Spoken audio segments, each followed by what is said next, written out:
To the Risen recap. Today we're looking towards Risen Unstoppable, and the stream started off with a bang. Quicksand asleep. It's the first game of Unstoppable Risen Premade.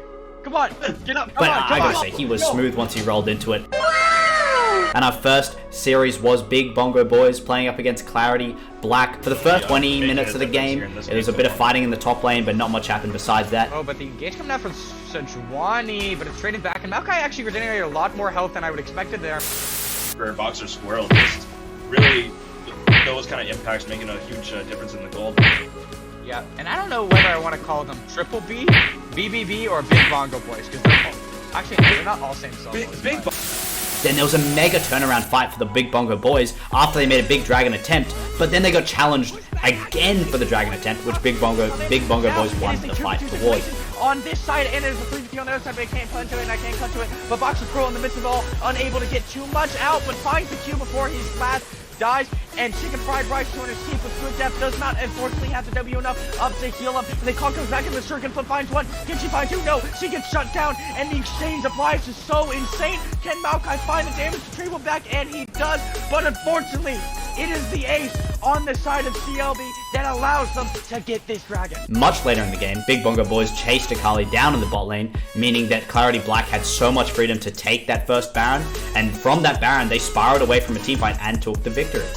The higher ranked Clarity Black, and honestly, still performing extremely well. Oh, and she can't get out simply, tries to ulti over the wall, but that's crucial. 4 members sent down. This is the freest Baron I've seen, and it's incredibly hard to siege anything. As we're talking about that, the dragon does in fact spawn. This will be a very important fight. Dragon Soul on the line. Let's see. This is so easy, and the onslaught of shadows into all of the members. We talk about Wombo on one side, we talk about Wombo on the other side, but the whole time is not correctly pinned on enough members to make it worth it and to make it so they can make this comeback. And unfortunately, at the end, CLB take the ace, and they look to take the game. And then as we rolled into game 2, Maokai was picked again. Welcome to the League of Legends Champion Spotlight, featuring Maokai, the Twisted Treant. Maokai is a support tank hybrid. That's why he's the GOAT! The GOAT! Bold move. Overall, normally Darius is only reserved for those counter picks, and it looks like they're just going to respond with Maokai. And the team was entirely green, so they kind of had the aesthetic advantage for the Big Bongo Boys. For the first 22 minutes, I kind of got distracted watching the LCS. 100 Thieves did win, to a big surprise of all the casters, and then we moved back into the game, where Baron and Soulpoint were both hit here by CLB. Towards this dragon, we do have good depth running up from base. Let's see if we can get here in time. And this dragon is down to 9k HP. They opt to pull it out, so the potential steal is has a lot less potential to happen. The Maokai ulti for the engage. They want to make this happen. The Wombo combo, but the bullet time is just barely out of range, but it's not going to matter in the end. The deathball comes too strong, but this Twitch is free firing in the backline. Good Death trying to stall time for his 80 carry, but in a 1v4, when you're already routed and they're already on top of you, they make it look easy. With CLB taking a massive victory in the second game and this series, it seemed like the casters had gone to Hogwarts, because every single time they were casting and made predictions, they just put a caster curse down on poor Big Bongo Boys. The series is taken by Clarity Black. And that was Risen Unstoppable for the night. Hey everybody, and welcome back to the Risen recap. Today we're looking towards Risen Unstoppable, and the stream started off with a bang. Quicksand asleep. It's the first game of Unstoppable Risen Premade. Come on, get up. But I gotta say, he was smooth once he rolled into it. And our first series was Big Bongo Boys playing up against Clarity Black. For the first 20 minutes of the game, it was a bit of fighting in the top lane, but not much happened besides that. Oh, but the engage coming out from Sejuani, but it's trading back, and Maokai actually regenerated a lot more health than I would expected there. For Boxer Squirrel, just really those kind of impacts making a huge difference in the gold. Yeah, and I don't know whether I want to call them Triple B, BBB, or Big Bongo Boys, because they're not all same solos. Then there was a mega turnaround fight for the Big Bongo Boys after they made a big dragon attempt, but then they got challenged again for the dragon attempt, which Big Bongo Boys won the fight towards.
characters to be seen today? Just 1 second, my man. It looks like we are muted. So.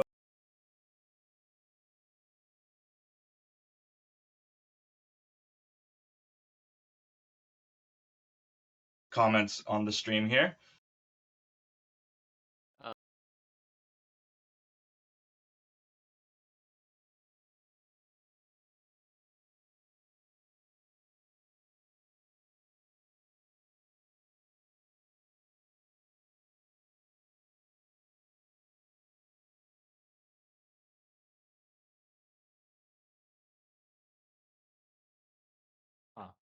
Comments on the stream. Do you want me to turn the audio on in and then a video?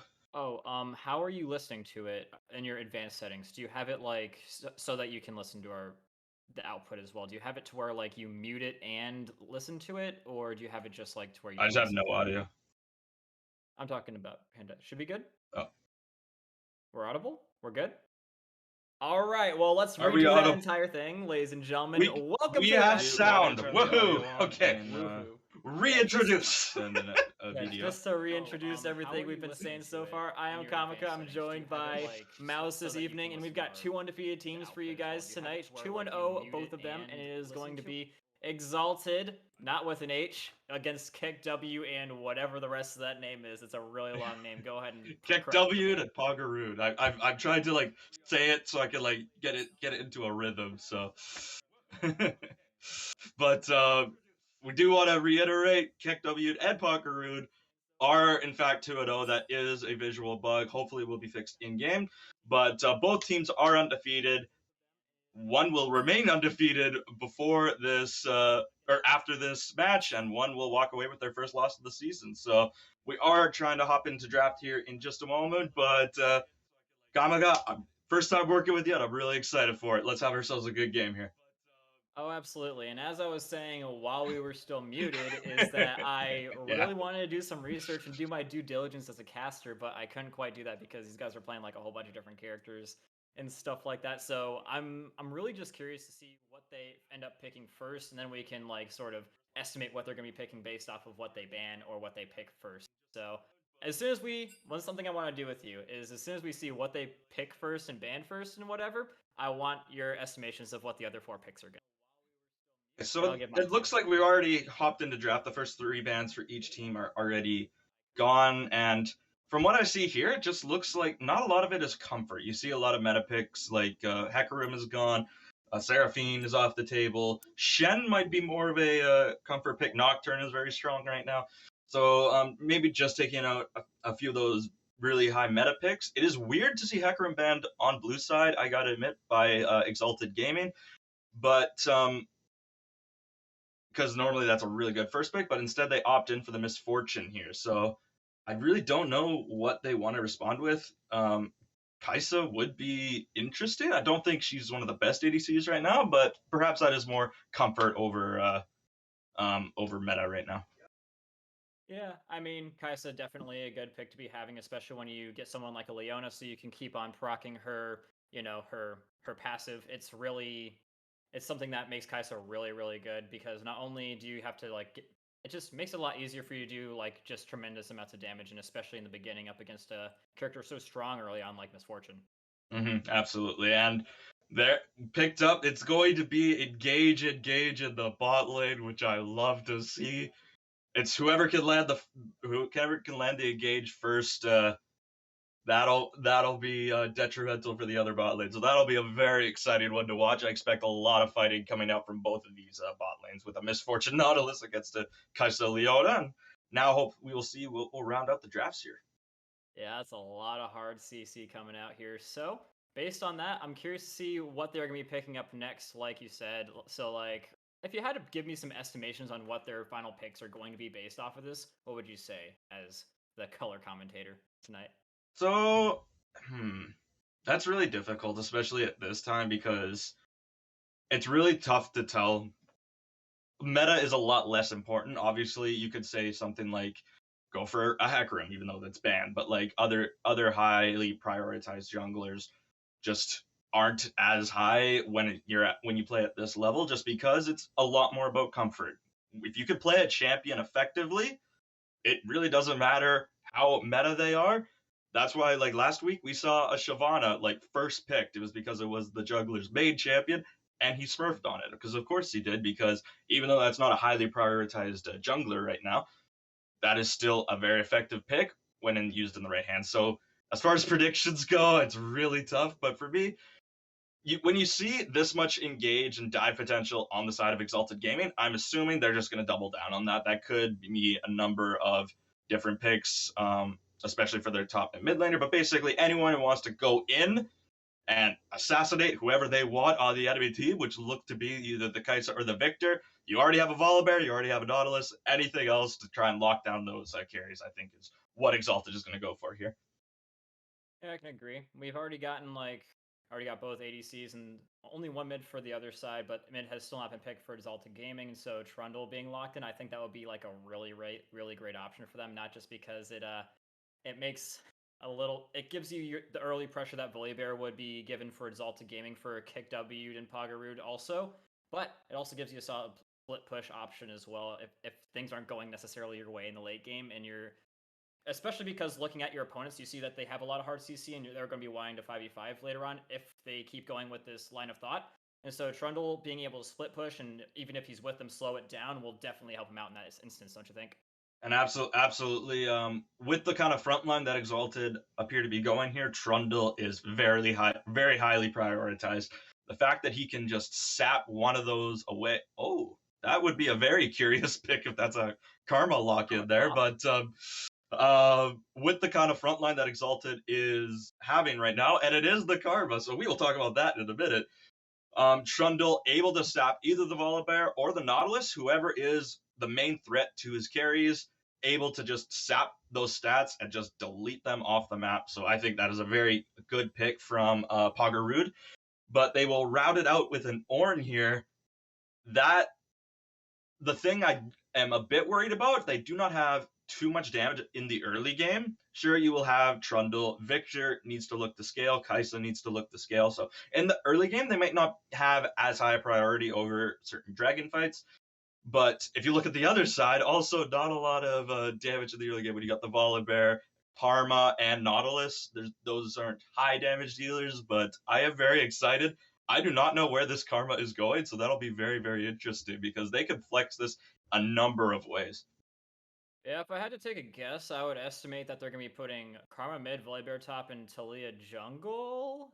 Really That that is definitely a possibility. Okay, if we're going predictions, I'm thinking it's Karma top. That's what I would guess. They may you probably are right because they're looking to avoid that Volibear versus Trundle. They're trying to avoid that that matchup right now.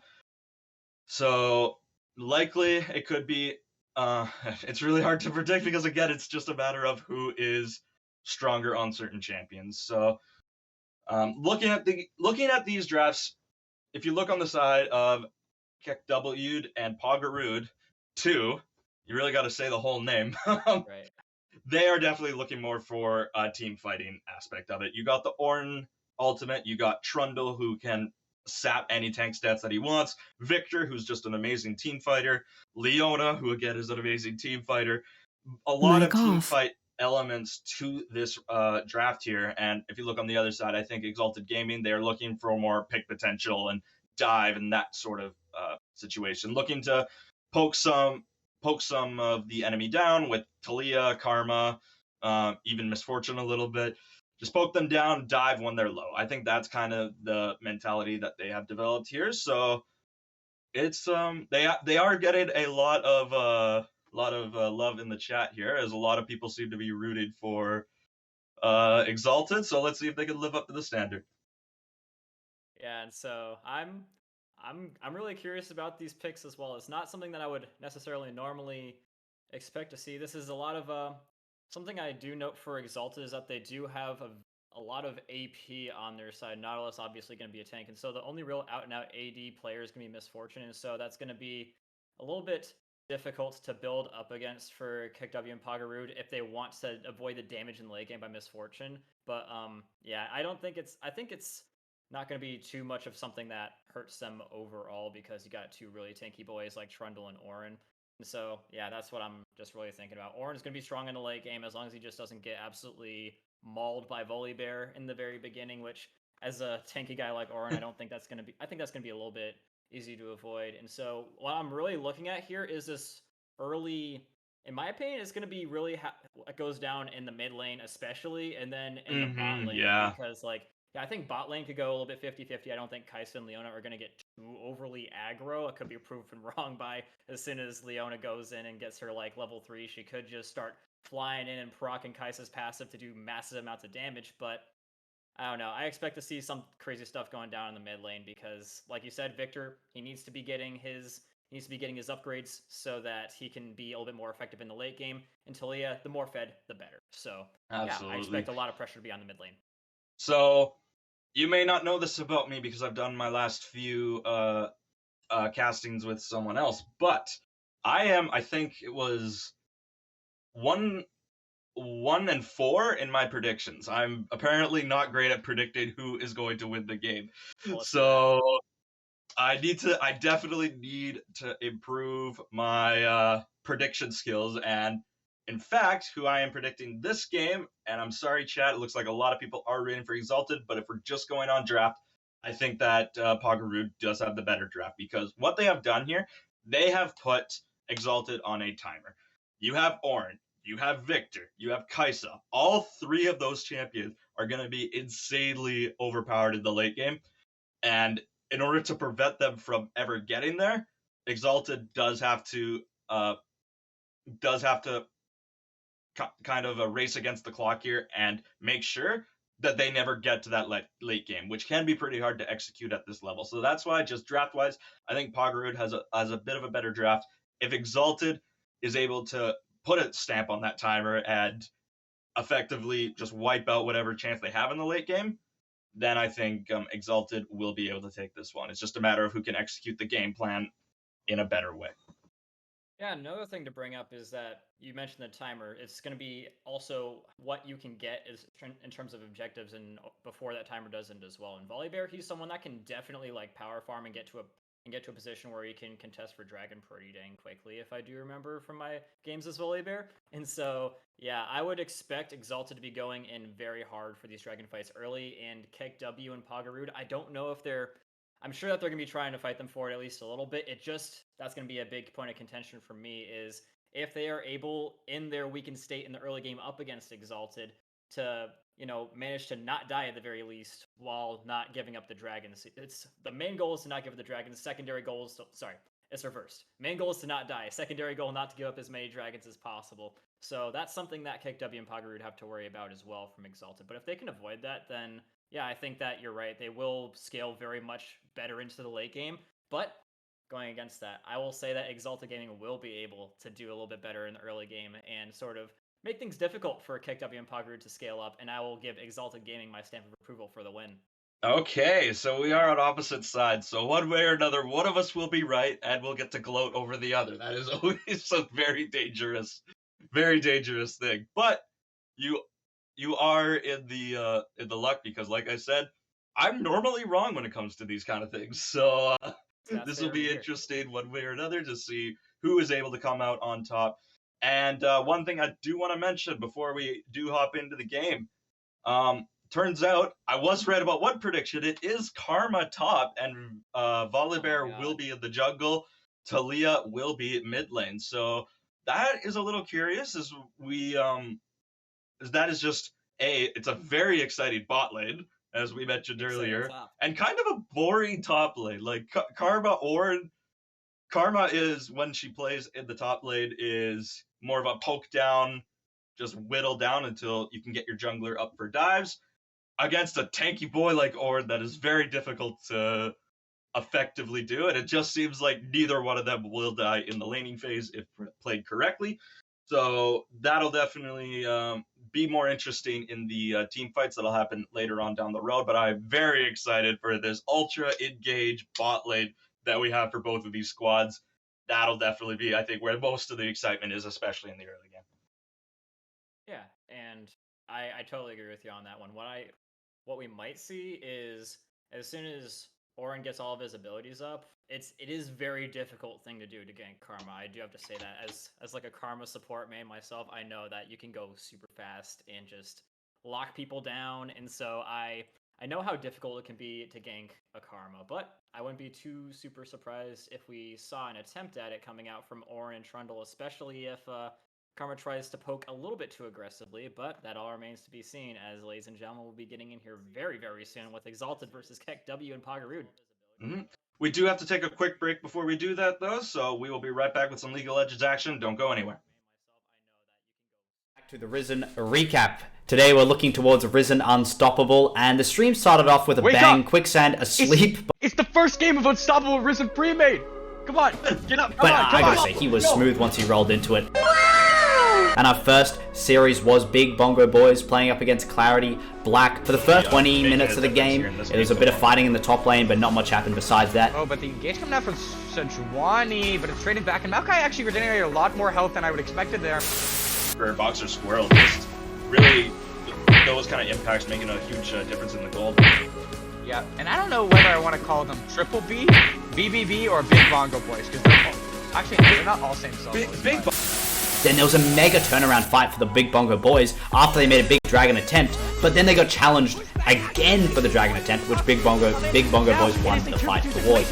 On this side, and there's a 3v2 on the other side, but I can't punch to it, and I can't cut to it. But Boxer Squirrel in the midst of all, unable to get too much out, but finds the Q before his last dies, and Chicken Fried Rice 200 Steep with good depth does not unfortunately have the W enough up to heal him, and the call comes back in the circuit, flip finds one, can she find two? No, she gets shut down, and the exchange of lives is so insane. Can Maokai find the damage to Treble back? And he does, but unfortunately, it is the ace on the side of CLB that allows them to get this dragon. Much later in the game, Big Bongo Boys chased Akali down in the bot lane, meaning that Clarity Black had so much freedom to take that first Baron, and from that Baron, they spiraled away from a team fight and took the victory. The higher ranked Clarity Black, and honestly, still performing extremely well. Oh, and she can't get out simply, tries to ulti over the wall, but that's crucial. 4 members sent down. This is the freest Baron I've seen, and it's incredibly hard to siege anything. As we're talking about that, the dragon does in fact spawn.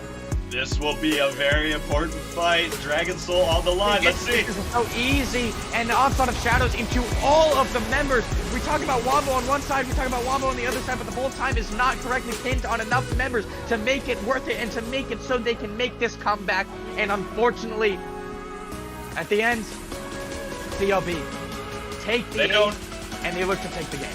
And then as we rolled into game 2, Maokai was picked again.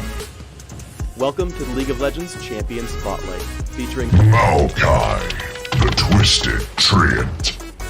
Maokai is a support tank hybrid. That's why he's the GOAT! The GOAT! Bold move. Overall, Normally Darius is only reserved for those counter picks, and it looks like they're just going to respond with Maokai. And the team was entirely green, so they kind of had the aesthetic advantage for the Big Bongo Boys. For the first 22 minutes, I kind of got distracted watching the LCS. 100 Thieves did win, to a big surprise of all the casters, and then we moved back into the game, where Baron and Soulpoint were both hit here by CLB. Towards this dragon, we do have good depth running up from base. Let's see if we can get here in time.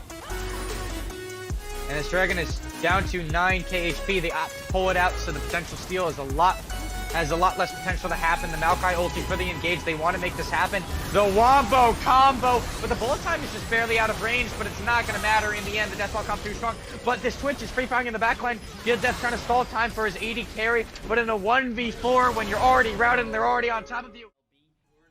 Alright, ladies and gentlemen, we are back, and would you look at this from the side of Exalted. They're getting pretty aggro for this invade. They got their eyes on Kaisa, and they're flying right in already. The speed up from the Karma, and ooh, forcing the flash already. Already getting off with some wasted summoner spells. You gotta see that coming. They have a Nautilus on the other team. The level 1 is extremely deadly coming up from Exalted, so unfortunately, an early flash for the Kaisa, and well played by Exalted to get that summoner spell this early in the game.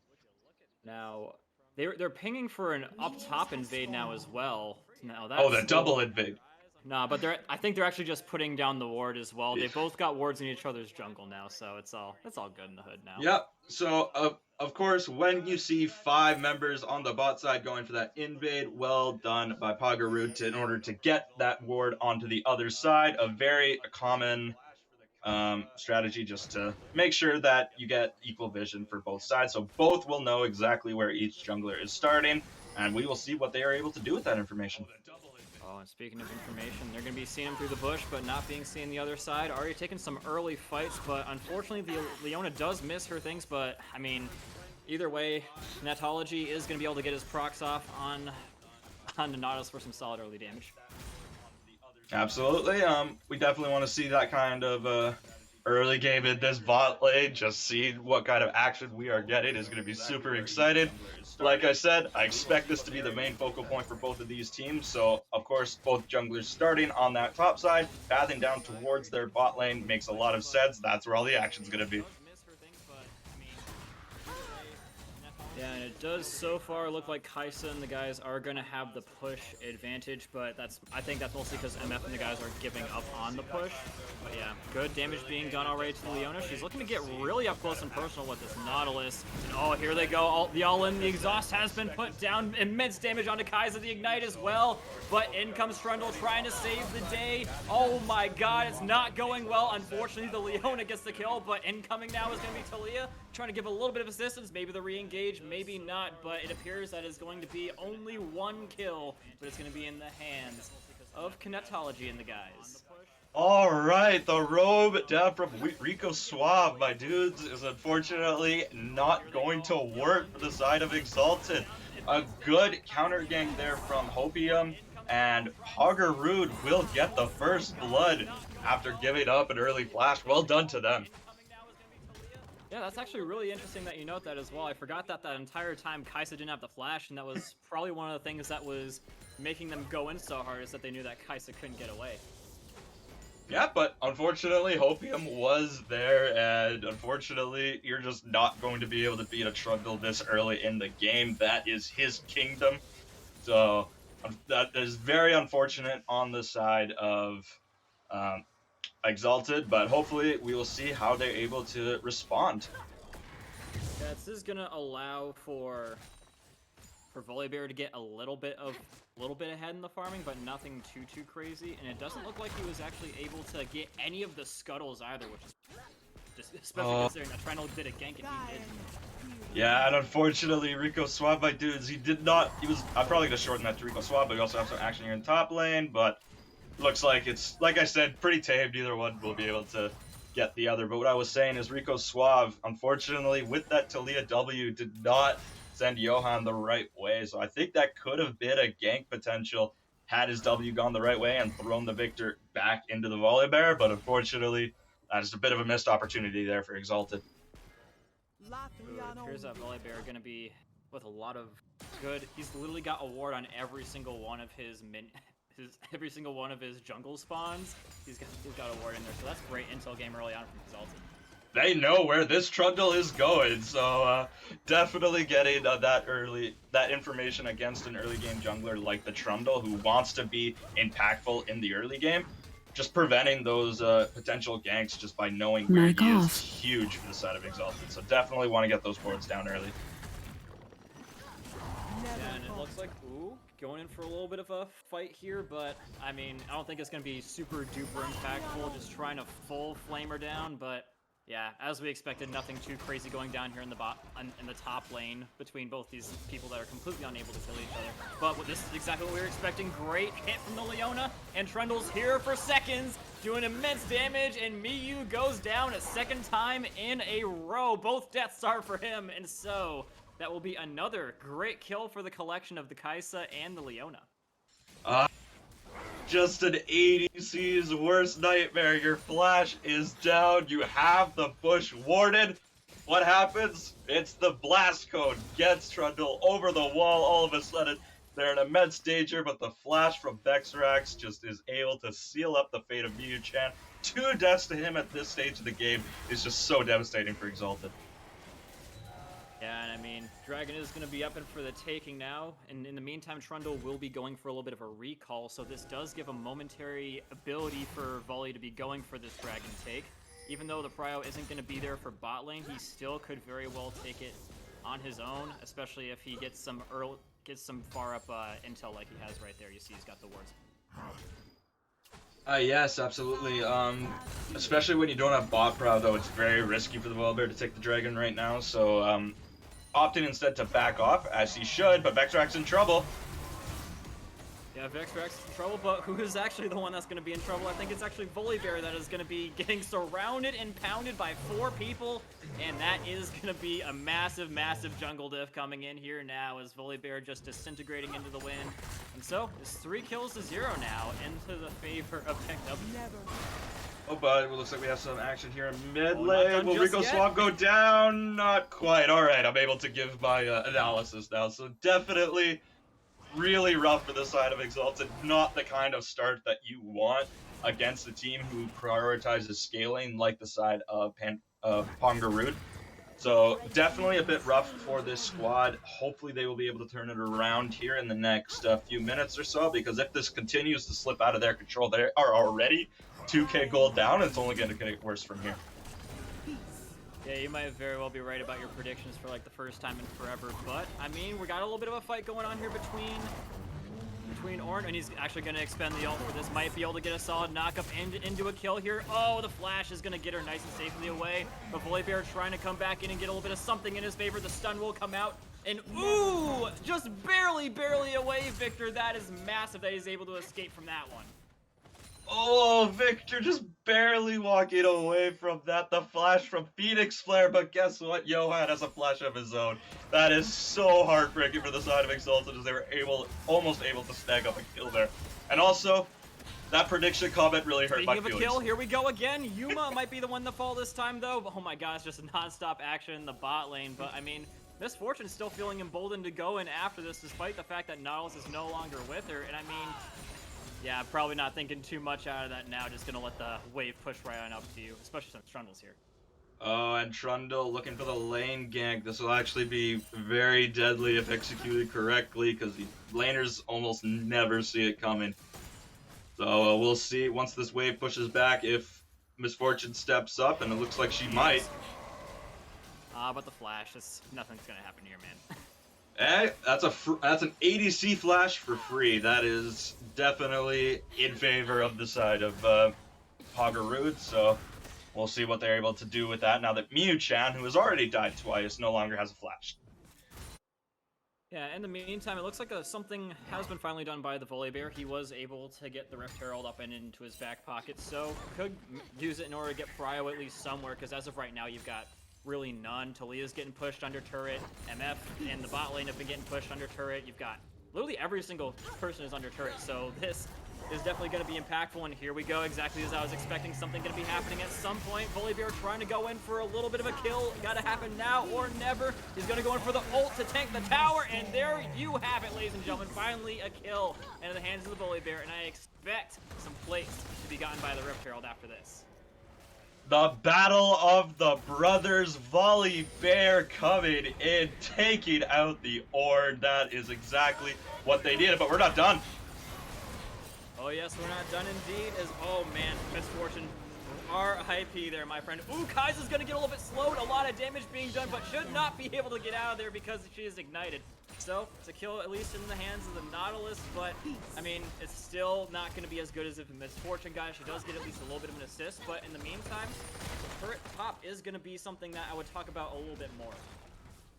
So, a bit odd, I do have to admit, to try to put more and more gold into Improvise, who is on the Karma. So normally when you drop a Rift Herald, you're looking to funnel more gold into your primary carry, which I would have expected on the side of Exalted to be Mew-chan, but oh wait, 1 second.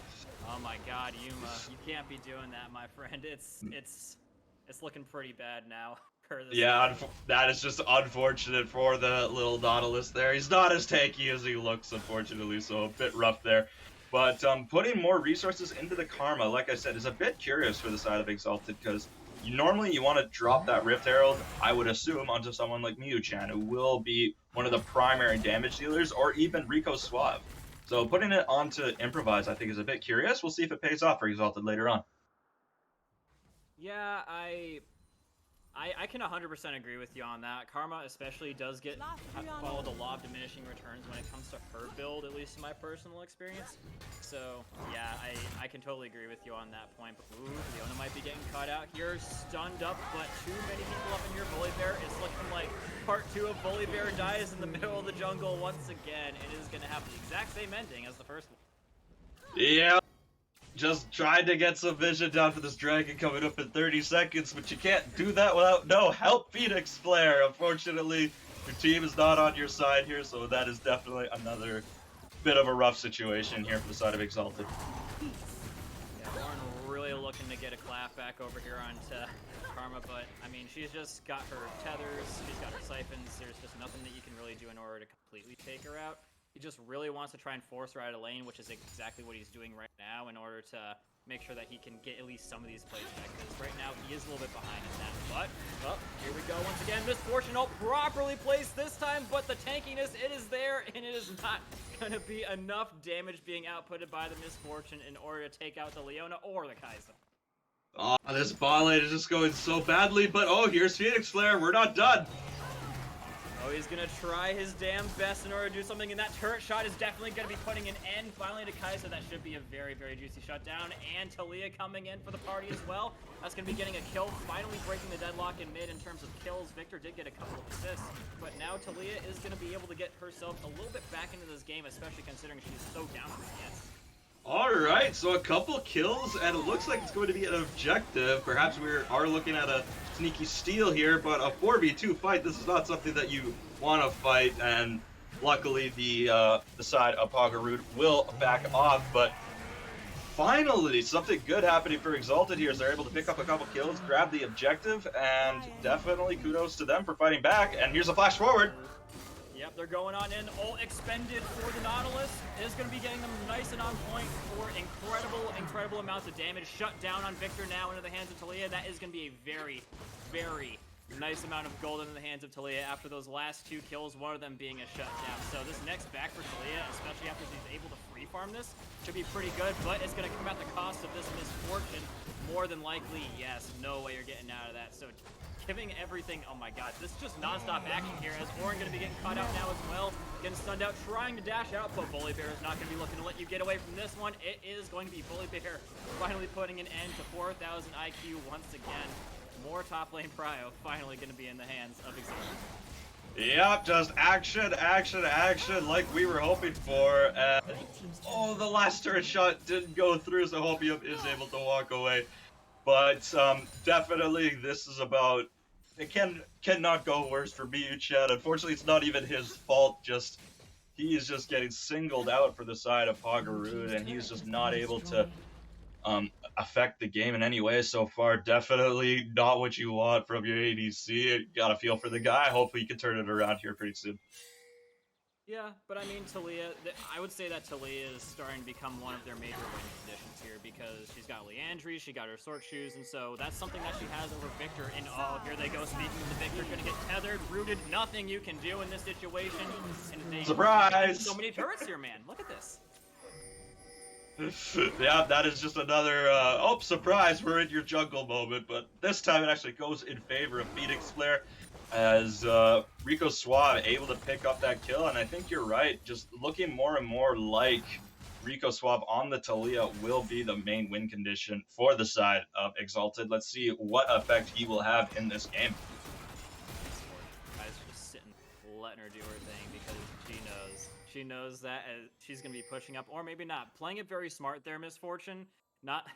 There's a little bit of a line that you draw at the bottom of the map there, as you know, but not going to be looking to cross it and give yourself easily over to Kai'Sa. Yeah, so both teams, unfortunately, with not a dragon up for another 2.5 minutes. It just looks like it's just kind of a bit of action back and forth, but not any major objectives. There is the second Rift Herald, but of course, not a lot of people put a lot of emphasis on that at this stage of the game. Just because the second Rift Herald, it's difficult to get any effect out of it. So not a lot of people rotating to this and looking more like they're going to be setting up for that dragon in 2 minutes.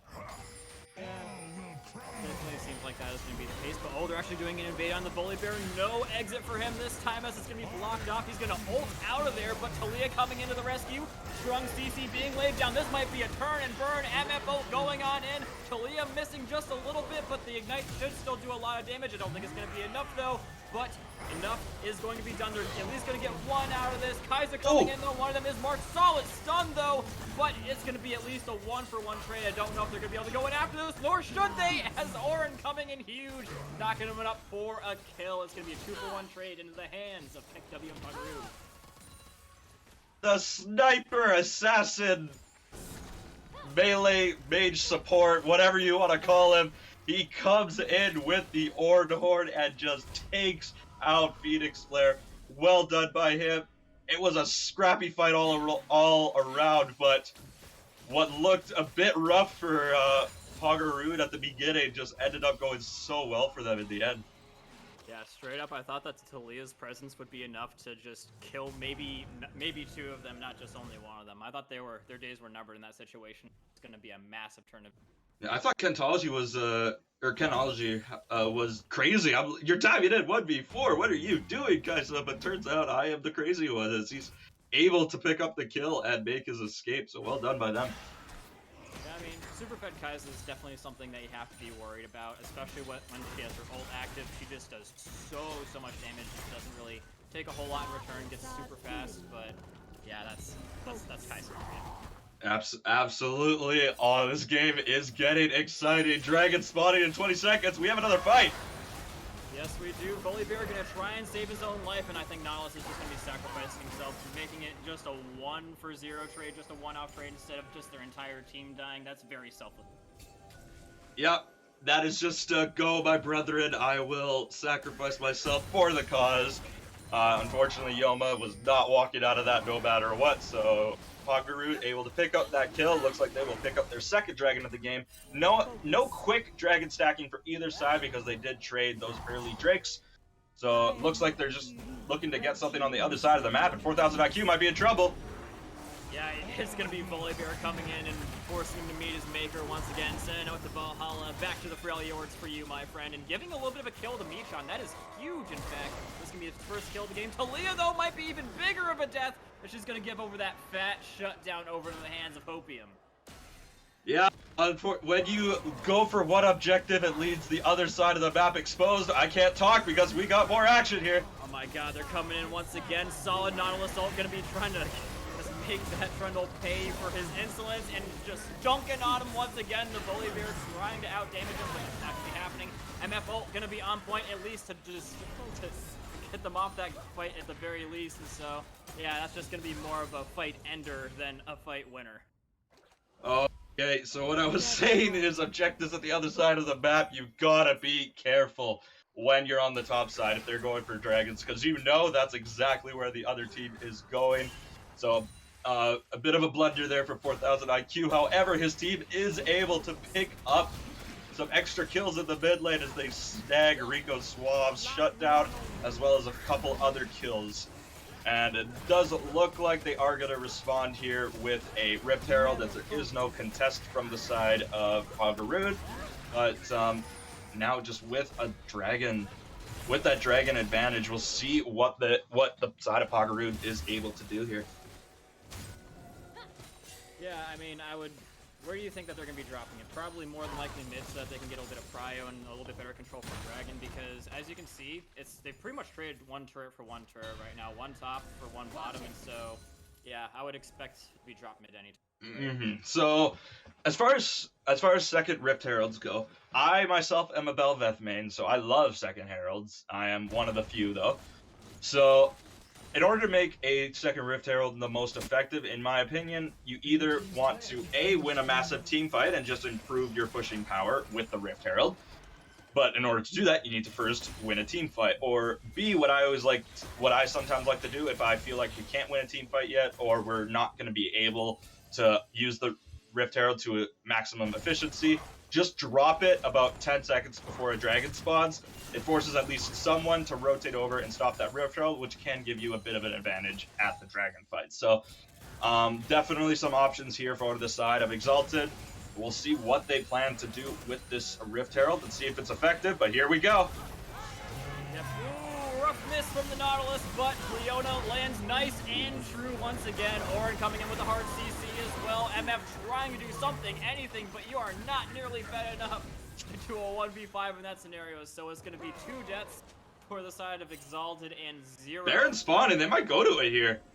Yeah, honestly, they might totally do it. It's a 21, so it is a little bit of an early Baron, but there's no one that can really stop them at this point. I agree.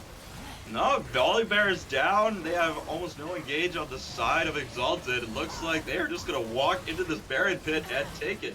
They will respond with a turret in the mid lane for the side of Exalted, but that is a huge win. And like I said, if you can push, it will increase your pushing power, that second Rift Herald. So well done here from the side of Exalted to at least get something back.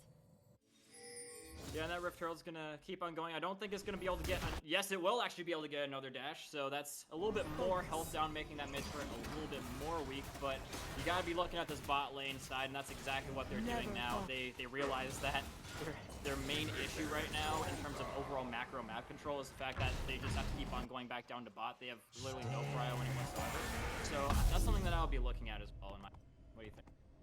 Absolutely. So with this Baron advantage, we definitely have to see what the side of Kekw'd and Poggeroo'd 2 want to do with their advantage here. Definitely, you want to have a lot more pushing power. You want to be more active in those lanes. So we'll see how they execute that plan. You see Ornn level 14. You know what that means? It is going to mean some items are coming through for his teammates. We will have to see who he decides to upgrade first, but like I said, just falling behind to a late game comp like this is just so dangerous for the side of Exalted, but we'll see if they're able to recover in any way. Yeah, we will have to see as the dragon is going to be coming down in about 20 seconds. You got a little bit of a free dragon fight going on here, and yeah, maybe not so much of a free dragon fight going on here. It's won pretty decisively by Kekw'd and Poggeroo'd, even without dropping a single bit of blood. So we see that Ornn upgrade coming through for the Kai'Sa. That Kraken Slayer is now upgraded to a Wormfallen Sacrifice. I did have to hover in order to figure out what it turns into, but so Kai'Sa dishing out even more damage. But it looks like now we're finally gonna have that fight as the dragon is burning down. Yeah, they've got to be targeting this Kai'Sa, but it's a lot easier said than done. Kai'Sa zoning herself pretty well and doing immense damage to the dragon. They do get a solid little bit of CC onto Yuma, but the damage is being done to the ADC at the end of the day. The tank is going to get a little bit caught out though. Volibear going down for the count. Nautilus not able to zone them off enough from his own teammates, and Talia trying to desperately get out of the situation. Does have ult out if she does want it, but probably just figuring that she can save it because, I mean, Victor's way too close for you to get away from that. The 5-for-0 ace with the Baron buff. This looks like it's going to be a quick wrap-up for the side of Kekw'd and Poggeroo'd. I think they could just end the game right here. Well executed, planned by them. Yeah, it's definitely over, and it looks like you might have finally gotten one right here. And those comments hurt, you know.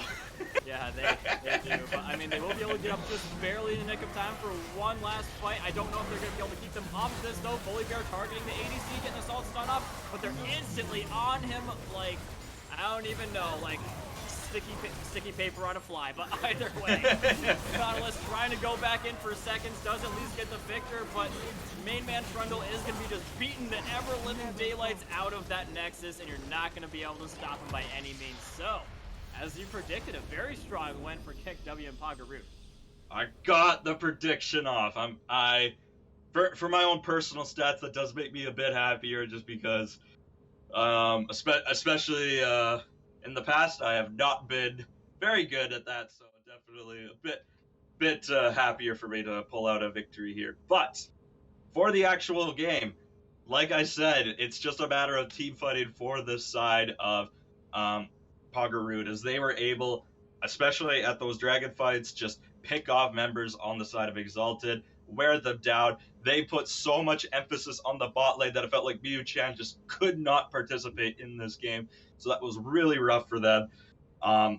Kenology, most damage in the game, went 12-2, was legendary, got the Ornn upgrade, just such a dangerous presence on the map.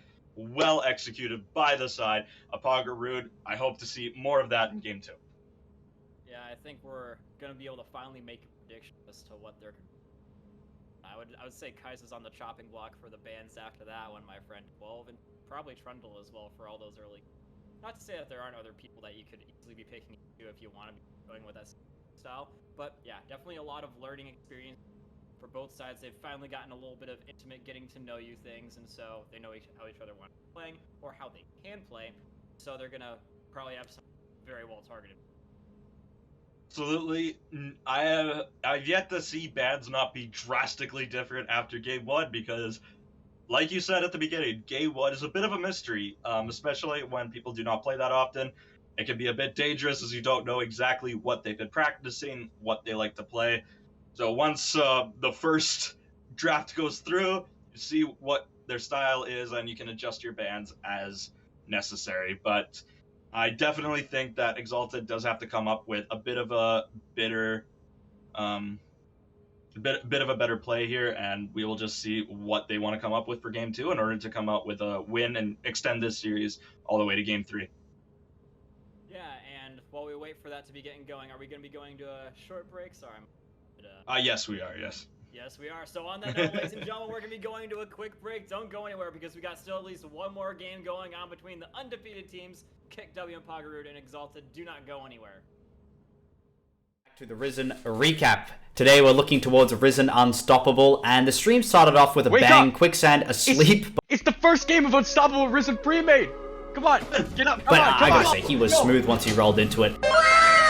And our first series was Big Bongo Boys playing up against Clarity Black. For the first 20 minutes of the game, it was a bit of fighting in the top lane, but not much happened besides that. Oh, but the engage coming out from Sejuani, but it's trading back, and Maokai actually regenerated a lot more health than I would expected there. For Boxer Squirrel, just really those kind of impacts making a huge difference in the gold.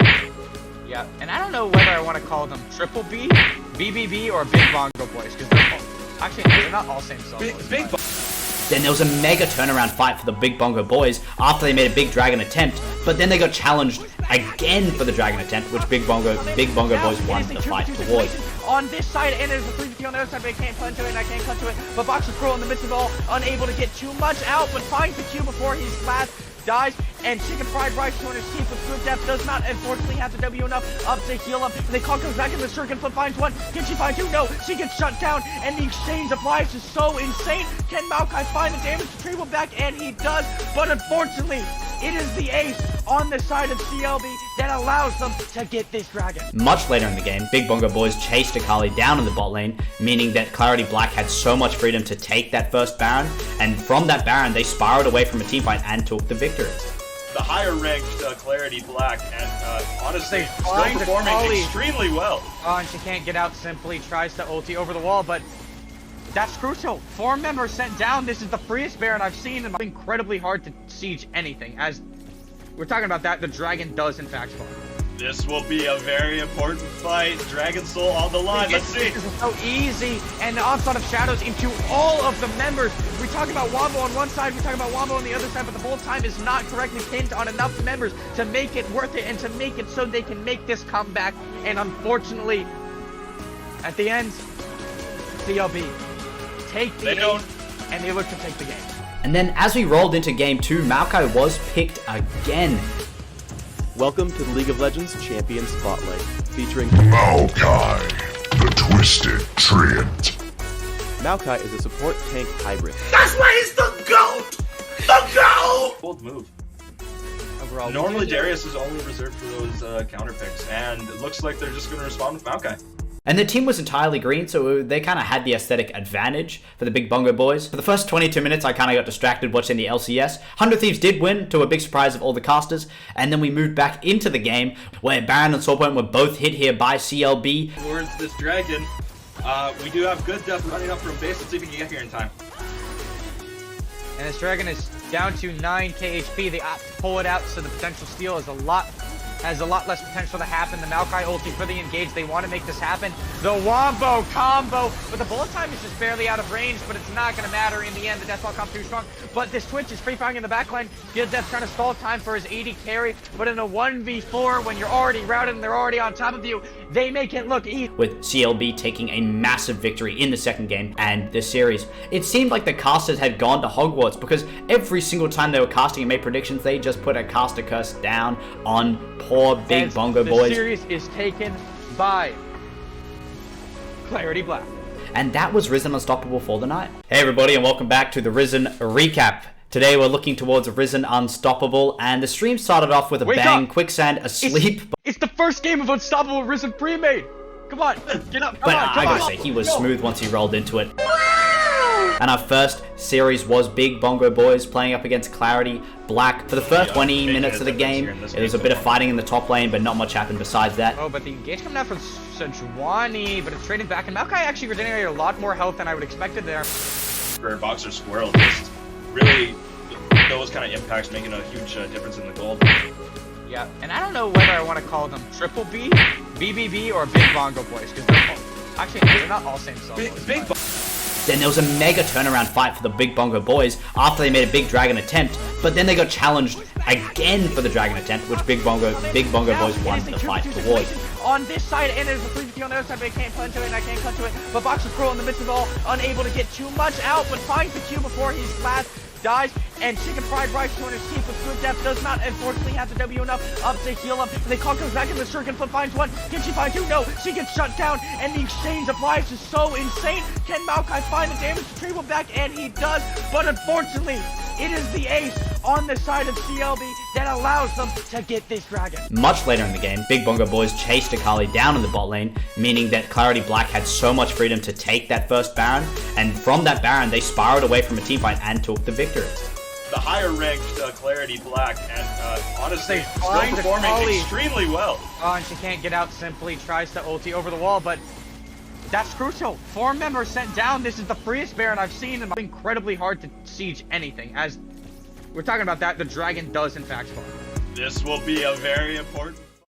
Hello, ladies and gentlemen, and we are back once again with the match this evening. In case you guys were not here for round number 1, it was Kekw'd and Poggeroo'd versus Exalted, and Kekw'd, despite having a late game comp, got fed pretty early on in the game and were able to win off. And I am joined for this one by Mouse once again. How's it going, everyone? Welcome back. Hope you guys got reinvigorated during that intermission, because we are going to be hopping into draft in just about a minute or so, as soon as we get both the teams ready. I am very excited for this next one coming up. Exalted staying on blue side, it looks like, as they have decided, wasn't the fact that they had counterpicked. That wasn't the issue. The issue was something else, and I'm looking where they're going to adapt in this new draft to see exactly what went wrong. I don't think we will get a salty run back, because I highly doubt they will be letting things like the Kaisa and perhaps even the Trundle through. So definitely not looking for that, but definitely looking for a bit more of adapting from the side of Exalted, and we'll see what they are able to do. But I'm also insanely glad I got a prediction right. Thank you for Kekw'd for not making me look foolish. Yeah, and way to go for making me look foolish, man. But, I mean, either way. So, we've gotten a little bit of intel on what these teams like to do, as you said, and we're going to be getting into these pick bans. And we didn't have any things to say, we think these guys are going to be banning this, they're going to be picking this, going into this, but now we've got a little bit of information. And so, people that are on chopping block for bans, would you say? For me, I would have to say that for Exalted, I'd be banning Kaisa and Trundle. And I don't know, the only one for Kekw'd that I'd be banning from Exalted would probably be the Talia. What do you think? Yeah, so it's just a matter of whether or not the pick was a problem to the point where, we cannot see it again in the next game. So, when you look at their bans from last game for the side of Exalted, they banned things like the Hecarim, the Amumu, and the Caitlyn. 3 very powerful picks that, when put in the wrong hand, can definitely still be a problem. So it'll be interesting to see if they adapt their draft like that. I think they would at least have to keep something like the Hecarim and probably the Amumu ban, because it's just those two are just such powerful picks in the current meta. So we'll see what they're able to do. Draft has started. We're just waiting to see what the first ban from Exalted will be. It is the Hecarim, so we're getting, in my opinion, he's still one of the, probably in the top 3 jugglers. We're getting him out of here. We're not seeing him in this series, which I like. Yeah, and from Poggeroo'd, we're going to be seeing Nocturne picks, still with the Amumu like you expected. We're not seeing any serious target bans just yet. It's more No, they're keeping the bans exactly the same. We could get the Salty run back, perhaps. But I think there will be some adaptation, and in fact, there comes the Sivir. Yeah, there's a Sivir, a little bit of a spell shield going to be putting in here, as well as just a lot of ability to affect a larger area of damage than, say, maybe the Misfortune. You got to be a little bit more precise with your hits, whereas Sivir, you can just throw it and forget about it, more or less. But obviously, it's a little more simple than that. Not but it is curious because they are letting the Misfortune, who is one of the better ADCs in the meta right now, I think, going over to the side of Poggeroo'd, and they are hovering it, and they will lock it in with the Leota as well. So a very similar bot lane to what they played last time, but instead, in my opinion, they pick up an even better ADC because I still believe Misfortune to be one of the best ones. It would have been absolutely dominant at Worlds had it not been for this this last patch, which did nerf her down a bit, but still a very powerful pick in this meta. Yeah, I mean, it was needed because she was just unstoppable back then. I know because I played her to death, but yeah, she's still very, very good now. And so I think, yeah, Misfortune and Leona is just going to be making things really easy for her to get some disgusting MF ults off. And so the Braum pick to counter that, they're definitely going to need something strong. Strong. Looking at Braum, obviously. But anyways, you know what I'm saying? A strong shield. Oh, go ahead. And they're going with the Bjergsen strategy here, as it looks like they're going to be throwing Zilean into the mid lane. Zilean, my favorite teammate, my worst enemy. That's how I can describe this champion, especially since I play Bel'Veth, who is a reset champion. The ability to be revived so you can get your reset off, or the ability to have your enemies be revived to prevent your resets is just a whole cluster of emotions for me. So Zilean, it's a love or hate depending on what side he is on. So that is you can tell I have a bit of emotion with that pick there, but love seeing it here. It is definitely a different draft for this side of Exalted, looking for more of that disengage defensive picks with the Braum, with the Zilean. So definitely not as aggressive as they were last game, but Poggeroo'd is keeping a lot of the same formula here as they pick up virtually the same 3 picks for their first round of the draft. Yeah, obviously instead of the Kai'Sa, they have the Misfortune, but exactly as you said. And I mean, Exalted, they know something had to change. They had a lot of really early game champs, and they just got a little bit smoked. And so they're going a little bit of opposite and going for late game. And I think another thing informing the Zilean pick, I'll get back to that in a little bit as we've got a couple of bans going on here. We've got the Vex being banned. I think that they're thinking that Zilean is going to be in the support role, and I do believe that as well. It's very hard to play Zilean mid. They're going to ban Swain as well. I actually think it will be Zilean mid though, because where else would Braum go? That's the real question. You're right, I'm dumb. There you go. Don't worry about it. So I'm a bit confused by those Poggeroo'd bans. Like, I guess Swain can be a support, but also they pick support. Yeah, I'm a bit confused by those bans. Maybe they think the Zilean is going top. Maybe they know something we don't know, and perhaps Improvise plays Zilean top that we don't know about. So there's always that option. So always keep that in mind. But another powerful pick going over to the side of Poggeroo'd is Udyr. The brand new Udyr, mind you, is going to be locked in for the jungler Hopium, sorry. Yeah, and I'm not too surprised that you ban the Trundle. You're gonna pick someone that can do something very similar, and that's power farm, just dive people really early on, be super duper tanky, and Anivia. So maybe is it Zilean top, or it could be Zilean flex to the support role and then throw Braum top. No way, right? I've never ever seen a Braum top any day in my life. life. Me neither. That's why I'm very confused. It is different. We do have to say it is different. And again, Wukong has really fallen out of the meta in recent patches. Like, he's been nerfed and nerfed and nerfed. One of the most OP junglers for a long time, mind you. And he still is very viable, but just really has fallen out of the meta in recent patches. So a curious pickup here from Exalted. Like I said, they may just know something we don't know. So I'm excited to see where this goes. I'm expecting Zilean to go into the top lane here, and looks like to answer that, they will pick up the Sejuani. This is almost a completely identical draft to what they had in the first game.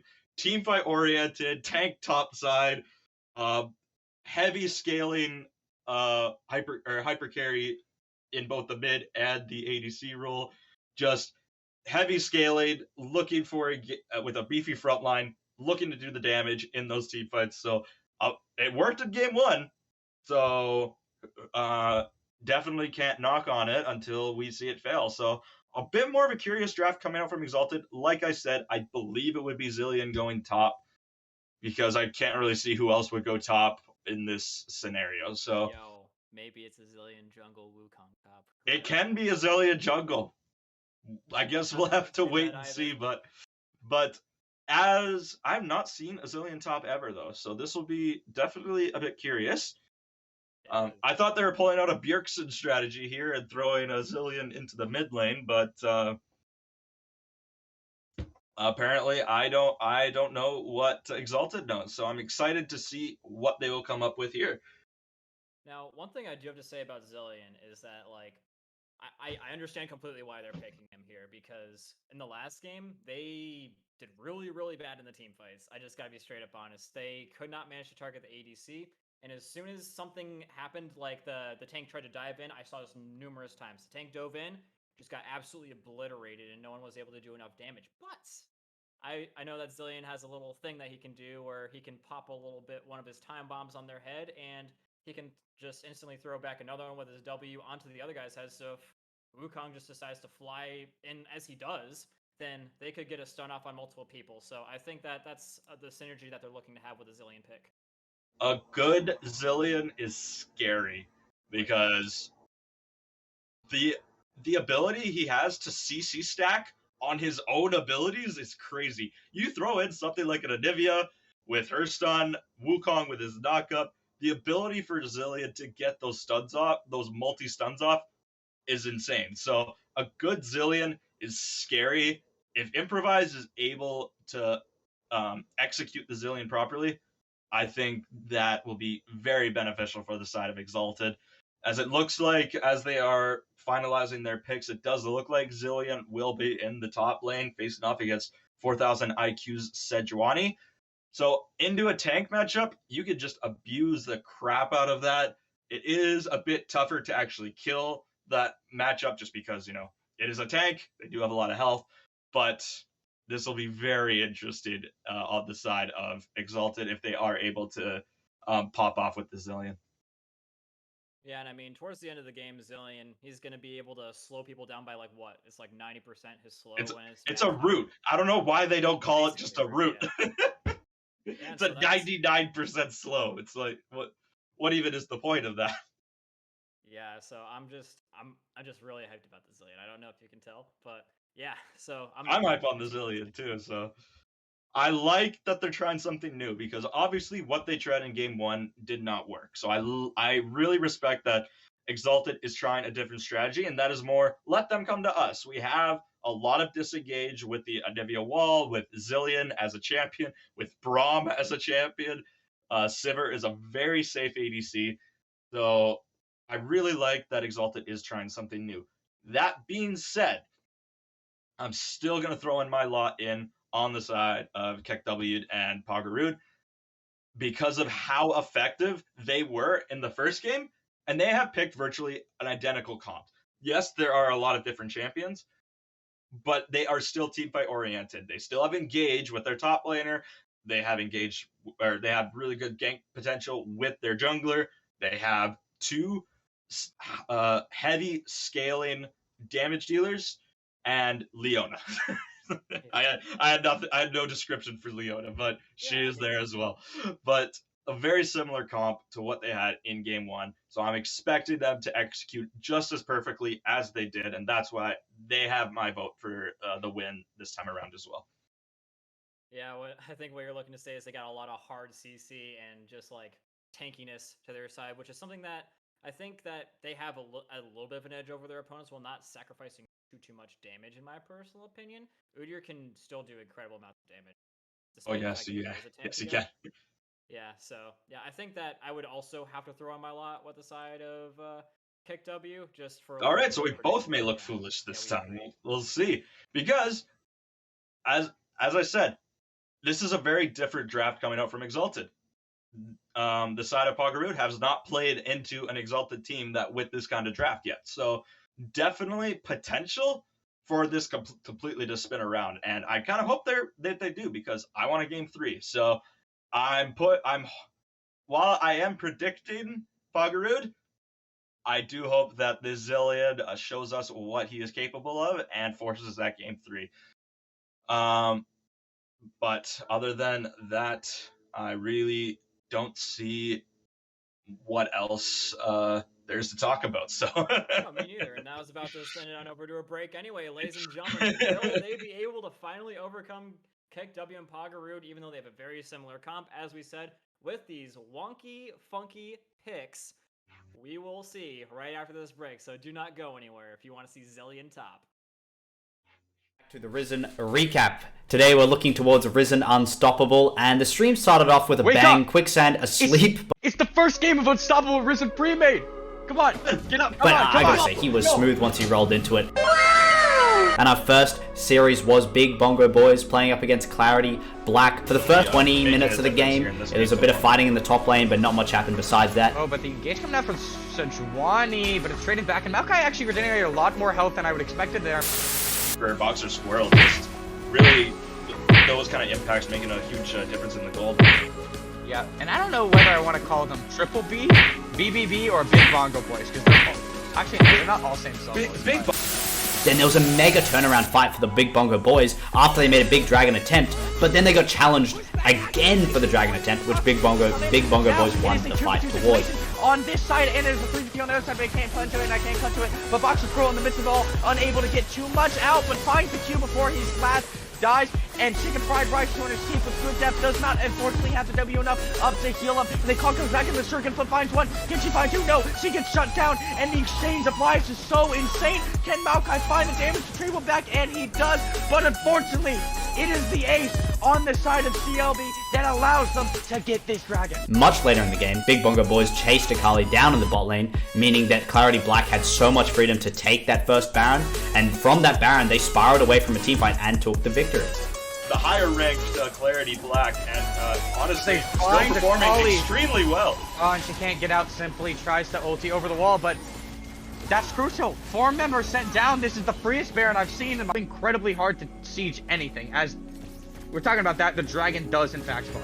This will be a very important fight. Dragon Soul on the line. Let's see. This is so easy, and the onslaught of shadows into all of the members.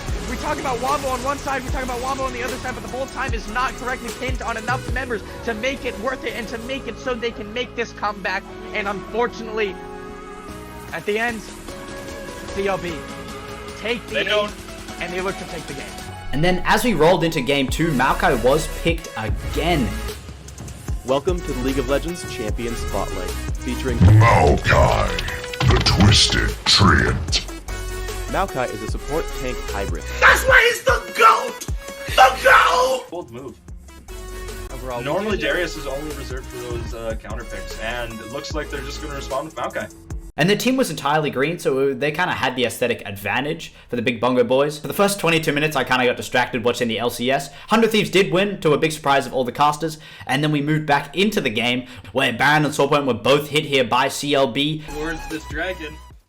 Hello, ladies and gentlemen. We are back with the epic potential conclusion to this game, and it looks like things are about to get feisty right off the back. Oh boy, Hopia, what are you doing? Face check on the Victor going to be giving him a little bit of damage as well, but it doesn't look like things are going to be held too aggressively by the side of Exalted. That is a bold man right there, just walking into the enemy brush. I think he's still got the ward off onto the blue buff, so no, hashtag worth. About doing the bunny hop.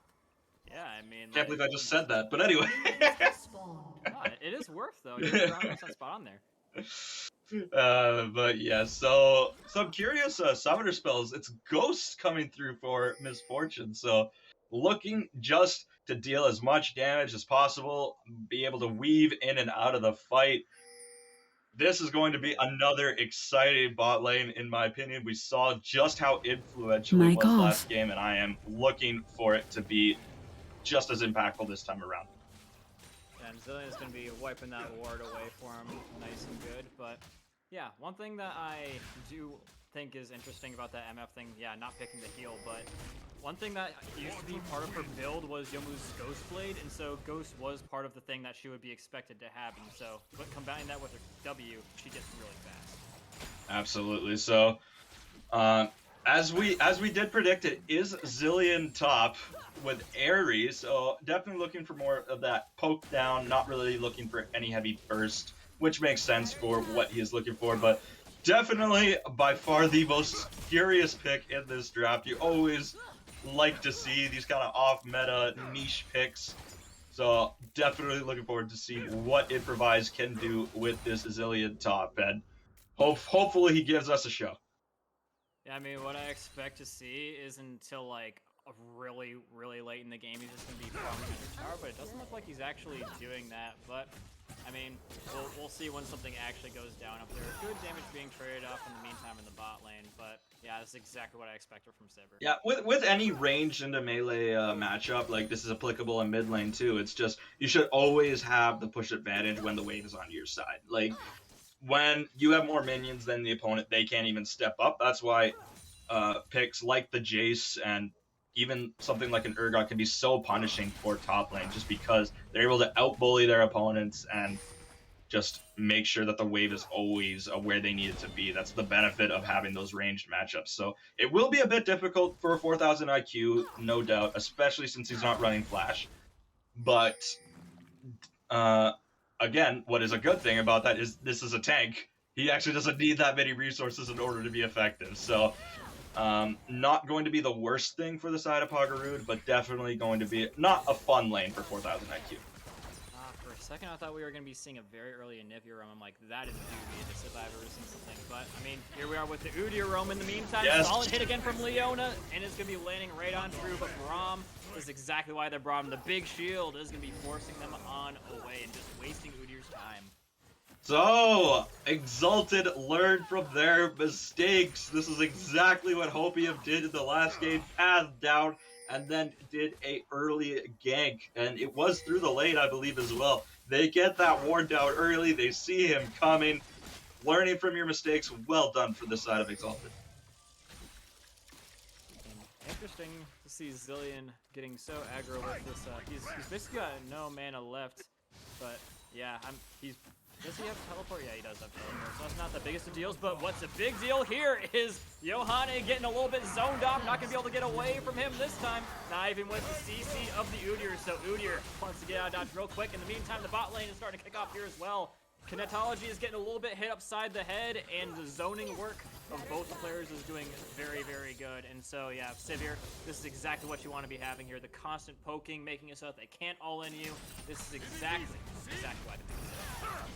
And that is a flash in oh, we're not done. Wait. Oh my god, she might die! They're going on in really hard and quick, but oh god, they're not going to be able to quite get it. Leona just had a little bit enough mana enough to keep them off of killing her.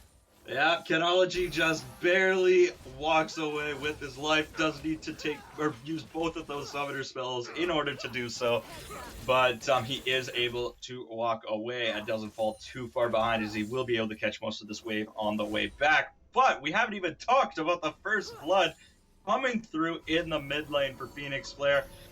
Just looping around of that control ward very effectively. Well done by him. Johan did not even know he was there. VD Flare was virtually directly behind him when he actually started that gank. So very well done by him. Able to pick up the first blood. Johan now flashless into Rico Suave. We'll see if he's able to get that flash back, or perhaps Rico Suave will take advantage. Great wave clearing now from the Zillion as well. This is going to be making Sejuani's life really, really annoying. But you see Udyr, he's coming in here to try and alleviate some pressure. And with Zillion on the roam, this could spell a little bit of disaster. Zillion does have the ability to speed himself up, but will he be able to evade? He is a level down. Like no. Yes, yes for now. He will. Yes, unfortunately, even though he is a leveled out, Udyr is just a stronger fighter than Zilean at this point in the game, especially with Zilean not having that ultimate yet. That is just, and Udyr doesn't even have an ult to begin with, so just not having access to that powerful ability, Improvise just has to run away. Yeah, and after the first craziness that was going on in the game, it doesn't appear that anything really crazy is going to be going on here just yet. Just great farming from both sides, both literally equal in gold, despite the fact that, yeah, especially from Zilean, just completely clearing the waves, forcing him under. But despite that, Sejuani is actually up on him on CS, so, I mean, yeah, 4,000 IQ. It is because Sejuani hasn't gotten a back off yet, so, you know, not, and it looks like he actually will be doing that now, so Zilean will have an opportunity to catch up on that CS here, but definitely with a ranged matchup, you want to be able to zone your opponent off the wave a lot more than I think what Improvise is doing right now. Again, like I said, this is a tank matchup. He doesn't need a lot of CS in order to be successful, but being down when you are the ranged into the melee is definitely not where you want to be, but we'll see if once Zilean gets more powerful. I am going to stop talking. Here we go. Oh, yep, Udyr going in super fast. CC immune. Nothing is going to be stopping him except for the turret, and maybe a little bit of help from Wukong trying to get his hat in the ring here as well. Solid shots from a distance being done. Ult going in and just trying to stop them short. Udyr, he takes a big fat hit from the Sheen, but it's not going to be enough. And more time being wasted for Udyr. The Cyclone doesn't find a target. That is so rough for Phoenix Flare. That looked like it could have been a 3-0 sweep there as the counter gig was about to come through, but unfortunately, they even used Improvise's just Improvise roam down. I thought they teleported down for this dragon, but Sejuani now is just going to be able to pick up so many plates on her own up top, because Improvise is looking like he's doing more of a roaming strategy here, not actually looking to dominate the lane. Yeah, I mean, it looks like they're also trying to hurt Udyr a little bit. The one good thing, especially that Zilean coming down here did that no one else really could do, is he got MF a little bit of extra XP to get her up to... Sorry, no, he got Sivir a little bit of extra XP to get him above these comparable to where she would be at, and oh, doesn't even matter! Doesn't even matter if you're level 6 having the ult there, you just get absolutely one-shot by the entire team. Do you have the audacity to walk back to your own lane, Kenology? Oh my goodness. Just trying to just farm up some minions, just get absolutely deleted by the opposing team. However, that being said, Sejuani has just been able to freely farm 3 plates, is now over double the CS of his opponent. Or not over, but almost double the CS of his opponent. As a Zilean having to commit a lot of time to that bot side just means that Sejuani is just going to get even further and further ahead. Yeah, that is the problem, and especially since you see Udyr, he's now going for the Rift Herald, and if they do drop that top, that'll be a serious problem for Zilean and the guys that they'll always have to keep watching over. But I mean, it's something that can obviously be remedied now. I don't know if Victor's gonna be looking to help him out here, but yeah, just getting constantly poked at. Yeah, so Improvise looking for more, like I said, not a lane dominant strategy, and it looks like he's more going for supporting his team in whatever they decide to do, whether it is dive the enemy between turrets or whatever the case may be.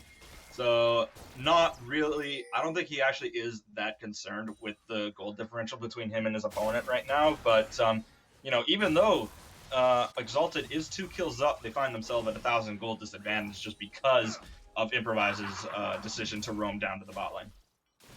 Yeah, and the fact that Udyr also gets the Rift Herald is going to be getting them some more plate gold, and more, I think that he's going to be looking to go bot lane with it, give a little bit of help, because like, even if they do force him under turret, then they'll still be in a little bit of pain, and ooh, speaking of pain, going to be stunning him on up, huge from Sejuani, but the ult is going to be popped, so he will not actually die here. He will be resurrected.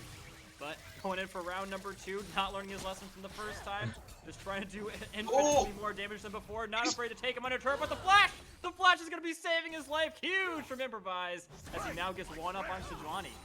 Wow, Improvise, the expert bait there, as 4,000 IQ uses his Ignite before he ults, so unfortunately that Ignite basically goes to waste, as he's just not able to actually kill the Zilean at all, and then dives under the turret and will fall. So definitely not what they're going for. Flash forward from Yoma. Oh, and they're going to be able to get the Leona out of this more than likely. Zillion going to be missing one of his Qs to stop him, but the stun, it will not matter. They will be able to at least take Udyr out of the situation. Might be looking for a dive from Anivia here as well. I mean, Leona is incredibly low. It looks like they're thinking better of it, at least for right now. In the meantime, Victor thinking he's safe, but he is actually not forcing the flash out here as well. He's going to follow right on suit with his own flash and smacks him from a distance. It is going completely and utterly south for the side of Poggeroo'd. Even though that is the case as far as kills go, the gold is still even. Just because Improvise has been more focused on influencing the bot side of the map. Again, a lot of that gold is on a Sejuani, which actually is not great for the side of Poggeroo'd, because Sejuani isn't going to be the one carrying your game. So definitely more in favor of the side of Exalted, as they are able to get that gold onto who it actually needs to be on. But still, the gold is even. It still can swing either way, but well done for the side of Exalted to commit what they need to in order to put their carries ahead. Yeah, speaking of carries, you look at Sivir and Anivia, they've already got their mythics up, which is going to immensely help them in extending their individual gold lead, not the overall gold lead, but ooh, with the dragon popping up. Especially with Dragon. Oh, that is a terrible miss there from Vrax on the Leona, unfortunately. But, I mean, it's going to be giving Braum a little bit of a tale to tell. Hey, she just missed her Q, Mr. E, excuse me, really bad on me. But either way, it does give them more time to set up for this dragon as opposed to if he had died. Yeah, Yoma's emote game on point, as he is able to flash the fizz at him, and a little bit of a mental game there. We'll see if that has any effect on Vexrax, as he is unable to get that that pick there. But with Hopium starting up the dragon, you already mentioned this. 2 mythics already on the side of Exalted. This may not be the best fight for Poggeroo'd to take, but here we go. Got the dragon down to half health, so action does have to be taken soon. They can see everything that is going on here. Ults are all ready to go, and they will not be able to take the dragon, but they're going to try and take their lives. MF ult on point, but Zillion ult even more on point. They're all super duper weak, and that is why you bring the Sivir, taking them all down to one fell swoop. Flash coming in as well. Flash being forced out from Leona to get away from certain death, but still, that is just unbelievably great value for that dragon fight, even if you don't take it yourself. You're pushing on dragons, but you're up on kills massively. I'm going to be the first to admit, when a man is wrong, he has to face the consequences. I was wrong. This Zillion top is actually coming in clutch for the side of Exalted, as that fight looked like it actually was going to go the way of Poggeroo'd for a bit there. But like you mentioned before the fight even started, 2 mythics already on the side of, for Rico Suave and Mewchan on the side of Exalted, and none on the side of Poggeroo'd, so they were just not able to output the same amount of damage as the carries on the side of Exalted. So well done by them. Zillion coming in clutch with the revive. It is now 9-0 in kills in favor of Exalted. We'll see how they're going to push their advantages here. They have plenty of time to do it with that. Zillion's just going to get better with age, aging like fine wine. Same thing with the Anivia, same thing with the Sivir. And so they have the... It's literally exactly what we were saying about Poggeroo'd the last game, the advantage that they had, but it's literally in reverse. So both teams having a little bit of fun times beating out their opponents with their late game comps early. Yeah, exactly. There will be still a lot of scaling for the side of Poggeroo'd with the Victor, with the Misfortune, but not a lot of damage coming out of them. They have 3 tanks. Like, you got to keep that in mind too. Tanks do not do a lot of damage. Udyr, you could argue, is not as much of a tank as the other ones. He does put out a lot of damage, but still, he's not going to be building too many damage items. So you always got to keep that in mind. If these carries do not get ahead, it'll be really hard to actually win these team fights against a Zillion who basically gives someone 2 lives. Yeah, and I mean, he is gonna get pretty close to hitting Sejuani with that. He's just trying to zone her out from getting away from Wukong, because I think Wukong's looking to come in here for a little bit of assistance, and the stun is gonna be up. Wukong's gonna be flying in by the seat of his pants. Turret shot coming in, but great hit of the ult from Sejuani might just be saving her life. We are trying to get here to give her a little bit of support, but will it be enough? The Sheen hit is gonna be pretty sizable. Gonna be able to stun him under turret, though. Sejuani gets away with no life whatsoever. And so it does look like Wukong will be able to get away. Teammates are going to be able to make sure of that. No blood shed in the top lane, though something came really close. Miyu-chan, a bit of fancy footwork there, but still in trouble. Yeah, oh my god, almost barely misses the ult, but it appears that the flame is going to be getting hit. I think she did get ignited there, but no, actually she did not get ignited. I was completely wrong. Kendology, that is just so heartbreaking. Commits the flash to try and get the kill under tower, but Miyu-chan just doesn't even need to use his own flash and just walks away with his life. Oh, that is gotta be tilting for the side of Poggeroo'd. Very tilting. It would be even more tilting if they did not get a turret out of that, so that's at least a little bit of benefit going for them. And it appears that Victor is going to be seeing Wukong down there. He's got a very fat bounty on his head. He's going to be popping the ult for it, trying to make sure that he can at least get this bounty out of this, but, I mean, Wukong, he's as slippery as it gets, so at least able to get out of there. Yep, and now Zilean already has his ult back up. Another annoying thing about that is his ult is on such a low cooldown, especially in the later levels. So, again, just the real question is, does Poggeroo'd have the damage to effectively cleave through 6 members of the enemy team? Because that's what they're going to have to do. Because Improvise, insofar, has been on point with the Zilean ultimates, and we'll see what the response is here from the side of Poggeroo'd to see how they were going to circumnavigate Improvise Zilean. Oh, they're going to try very well right now. Putting some solid CC down onto him, but, I mean, it's just not going to be enough. This Chilling Smite is going to be on point, and that is going to be one dead Zilean waiting until... Leaving him alive! Top 5. Yeah, they're leaving him alive for 5 seconds until his ult expires, and they will finally be outplaying the Zilean ult. And now, with Dragon coming up very, very soon in 10 seconds, they will have a distinct advantage. Yep, Zilean left alive. That is the counter. You just ignore him for 5 seconds, and then his ult will disappear eventually. And then the failed flash. Definitely a feels bad moment there for Improvise, who has had a terrific game so far. We'll see what the response is here. For the MM, looking to target the ADC, but oh yes, not enough damage just yet, flashing on away. They don't need the Zilean apparently, but would definitely help in order to keep them for the Dragon. Some of them will be able to get away, but maybe even not then. They're not going to dive him under turret, obviously, because the Dragon is up. They got all the zoning that they need in order to justify this. If their opponents do come back in, it is going to very likely result into more death for Exalted. Zilean is back, and he has that ultimate yet again. Like I said, it is on a very low cooldown. So we'll see what he is able to do here, and if there will be a dragon fight at all, especially with Kendology still running back from lane. Yeah, I mean, Zilean does use the Everfrost, and if he was able to hit that, it would have been really huge. I think they're trying to get out the Victor here, and if you do recall, Wukong did manage to get that picked up, and so they're going to try and use that to influence the dragon fight, like you said earlier. There's going to be something that they have to address, otherwise they're going to be in some serious trouble. Still no closer to the dragon. Yeah, so it looks like instead they opted in to just use it to take out the turret, not really looking to influence the dragon fight. You know, that a turret going down is still gold in the pocket of Exalted, so not a bad decision, but that dragon is being taken out by Hopium right now. Will they be able to respond in time? I mean, just looking at the dragon's health, the answer is very well possible. It could very well Oh, the steal! And the steal comes in hugely from Wukong. Will he be able to get out? The answer is yes, because of the resurrection.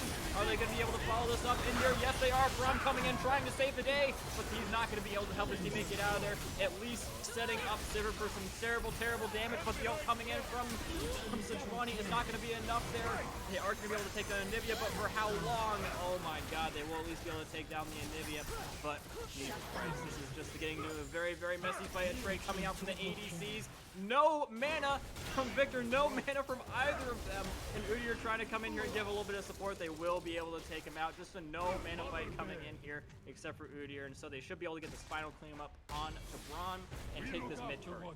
I don't think Yoha's making his escape here. Opium comes in. So that is a delayed ace for the side of Poggeroo'd. But the steal from Phoenix Flare puts the Dragons into their advantage. Is it worth getting your whole team aced? That is a bit tough to tell. I would suggest probably not, but I thought they would have been able to win the fight afterwards. So definitely a good steal from Phoenix Flare. Just unfortunately, the fight just did not go their way. Yeah, that fight in the moment, I wouldn't say it's very worth the outcome of that, but I mean, the good thing is that they've gotten still a pretty good lead. They've lost about half their lead in that engagement in general. Let's not forget the 2 kills that they got were more or less during around the same time as the Dragon was up. So pretty much 7 deaths and losing half of your kill lead to that. And your gold lead as well. We gotta keep in mind that most of that is on Sejuani, like you said. But yeah, overall, I think that's gonna be a fight that could very well get the side of Poggeroo'd back in the game. Yeah, Kekw'd getting a couple kills under his belt.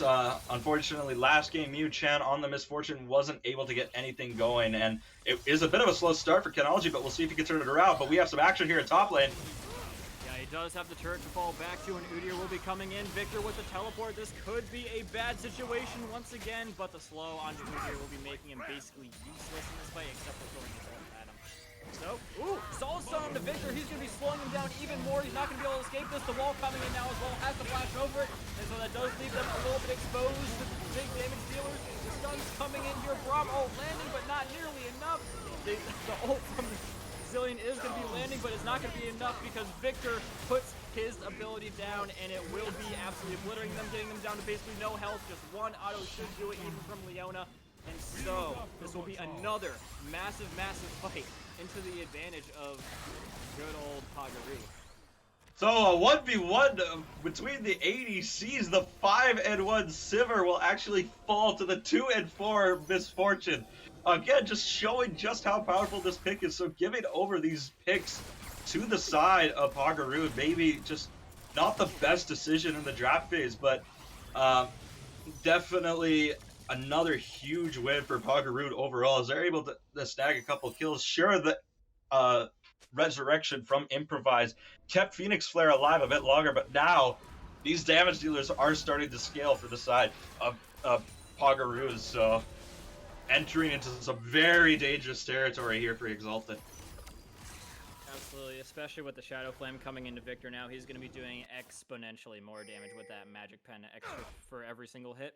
And the same thing with Misfortune. He got some true damage coming in here, so all those nice little things you built in order to reduce some damage, mostly in the hands of Braum, it's not going to be doing that much. Eventually, Misfortune is going to be melting you, especially with the Bloodthirster that extends her ability to fight in these battles, which I think is a really great pick to be making. Absolutely. So, unfortunately, the 4 people rowing down will not catch Johan as he sees it coming and is able to make his escape as he's able to pick up finally those boots. I was going to mention, Victor still doesn't have boots. It's 24 minutes into the game. He didn't have his completed Sork shoes, so finally able to pick that up. Victor's going to be moving now. Is still, I would say, the main carry on the side of Poggeroo'd, so definitely a target here. But there's the flash forward. Huge hit from the Leona ult, following up very nicely, but he does pop the ult just barely in the nick of time. He will be more than likely dying here, though. Yeah, there's absolutely no shot that they would be able to get him out of there, so that's another kill onto the Zillion. This could be leading them to force a fight for Baron. They know exactly where another guy is, but I mean, Wukong is going to be able to be something out of that situation, despite a little bit out. Go ahead. Yeah, so they found a Zillion counter. Kill him twice. It's easy. So well done for the side of Poggeroo'd, but looks like they actually want to contest this Baron. Will they be able to pick up the steal? Here comes Phoenix Flare. He stole a dragon earlier. Oh, Phoenix, yes, he is going to be ulting it, and there he goes, stealing it very nicely for his team. But, I mean, yeah, they're probably going to be able to get out of this now. Will they be able to take Nivea out more? Oh, the flash! But, yeah, she does actually get into a resurrected state. Are they going to be fighting for her? Should they be fighting for her is the real question here. She will not be able to get out of this, but Zillion back up is going to be stunning off Kekw'd here. Are they going to be able to win this one? Yes, they are. The Sheen proc comes in very awesomely for Wukong, and all that's left is going to be Victor. They're going to be coming in for this last little fight. The ult coming on point again, and the stun. This Zillion making all the difference. Jungle Diff, baby, Phoenix Flare, back-to-back steals of major objectives coming through here. Oh, that has got to be so heartbreaking for Hopium, who has had an excellent game on this boot here. So that is now back-to-back objectives. Furthermore, with their entire team dead, they're going to be able to put themselves on soul point, as Phoenix Flare and Improvise are going to be able to pick up this dragon here. Unless Leona could look for a miracle steal, but no Smite, I don't think that's happening. So it looks like they're instead going to go after Improvised. Yeah, they're just going to try and kill the Zillion once again, but she was going to try and, I think, get the bounce shot through the guy, but not quite coming off. Either way, you're going to be able to get... That's actually your Baron buff completely gone for him. Let's not forget that Wukong was the only player that still had it after that fight, so Baron buff is actually going to be completely gone from the blue side now. They still get the gold from Baron, obviously, so you can't discount that. But yeah, just throwing away your Baron buff there, a bit rough for the side of Exalted, as the action is going back and forth. It seems like neither team can get a strong foothold on this game. We'll see how this goes. Yeah, solid shots coming down on the ADC once again. Sivir going down to Misfortune, just content to take an auto fight there, I guess, despite the fact that... yeah, I don't know, man. Either way, that was a full 1v1 of both ADCs that they both shot each other at the same time, and both of them died, so that was a bit of a weird fight there, but definitely a funny way for both of them to go. Yeah, much respect to Poggeroo'd for respecting the ADC 1v1 there, but I mean, I don't know if that's something I would be letting happen again if I were them. No, we can't interfere here. Come on, this is between Misfortune and Sivir. They have to settle some differences here. So, definitely a bit of a funny fight. But as I was saying, just both teams not really able to get a strong foothold in this game. It's just the action appears to go back and forth. The gold virtually even at this point of the game. There's almost an 800 gold advantage for the side of Poggeroo'd, but definitely seems as though neither team can really get a full advantage, and Improvise is not able to steal the red, as Canology is able to pick that off before they're able to walk away with a buff, so well done by him. Yeah, but in the meantime, Wukong is going to be able to get a solid take on the turret up top, and so that's going to be a little bit more gold going in their hands, and they will actually be just one turret down on them now, so slowly but surely catching up to these guys in overall macro, but let's not forget that they had the killies, so this is something that we should have expected. Absolutely. Like, you have to keep in mind, I think it was 9-0 before Poggeroo'd were even able to pick up a single kill, so definitely gotta throw some respect to them. They have made quite a comeback here. Again, like I said... Ooh, yeah. Oh no, it looks like we're gonna have a fight, so I'm gonna turn it back to you. Yeah, I was thinking they were going to engage on the Sivir after that, but instead, in goes Exalted, looking to think that they can win the gunfight. MF coming in for the ult, and does manage to get rid of the bronze. Victor getting absolutely tagged up. Ult will survive him, though. But speaking of surviving, Killian ult going to be coming in huge, but not for him, as he will be dying shortly after. And Nivea not living shortly after that ult either. Only sole survivor is going to be Sivir because of the Zillion ult. They're not going to be able to do much to stop Poggeroo'd from taking this mid turret. Should be able to probably get an inhib here, right?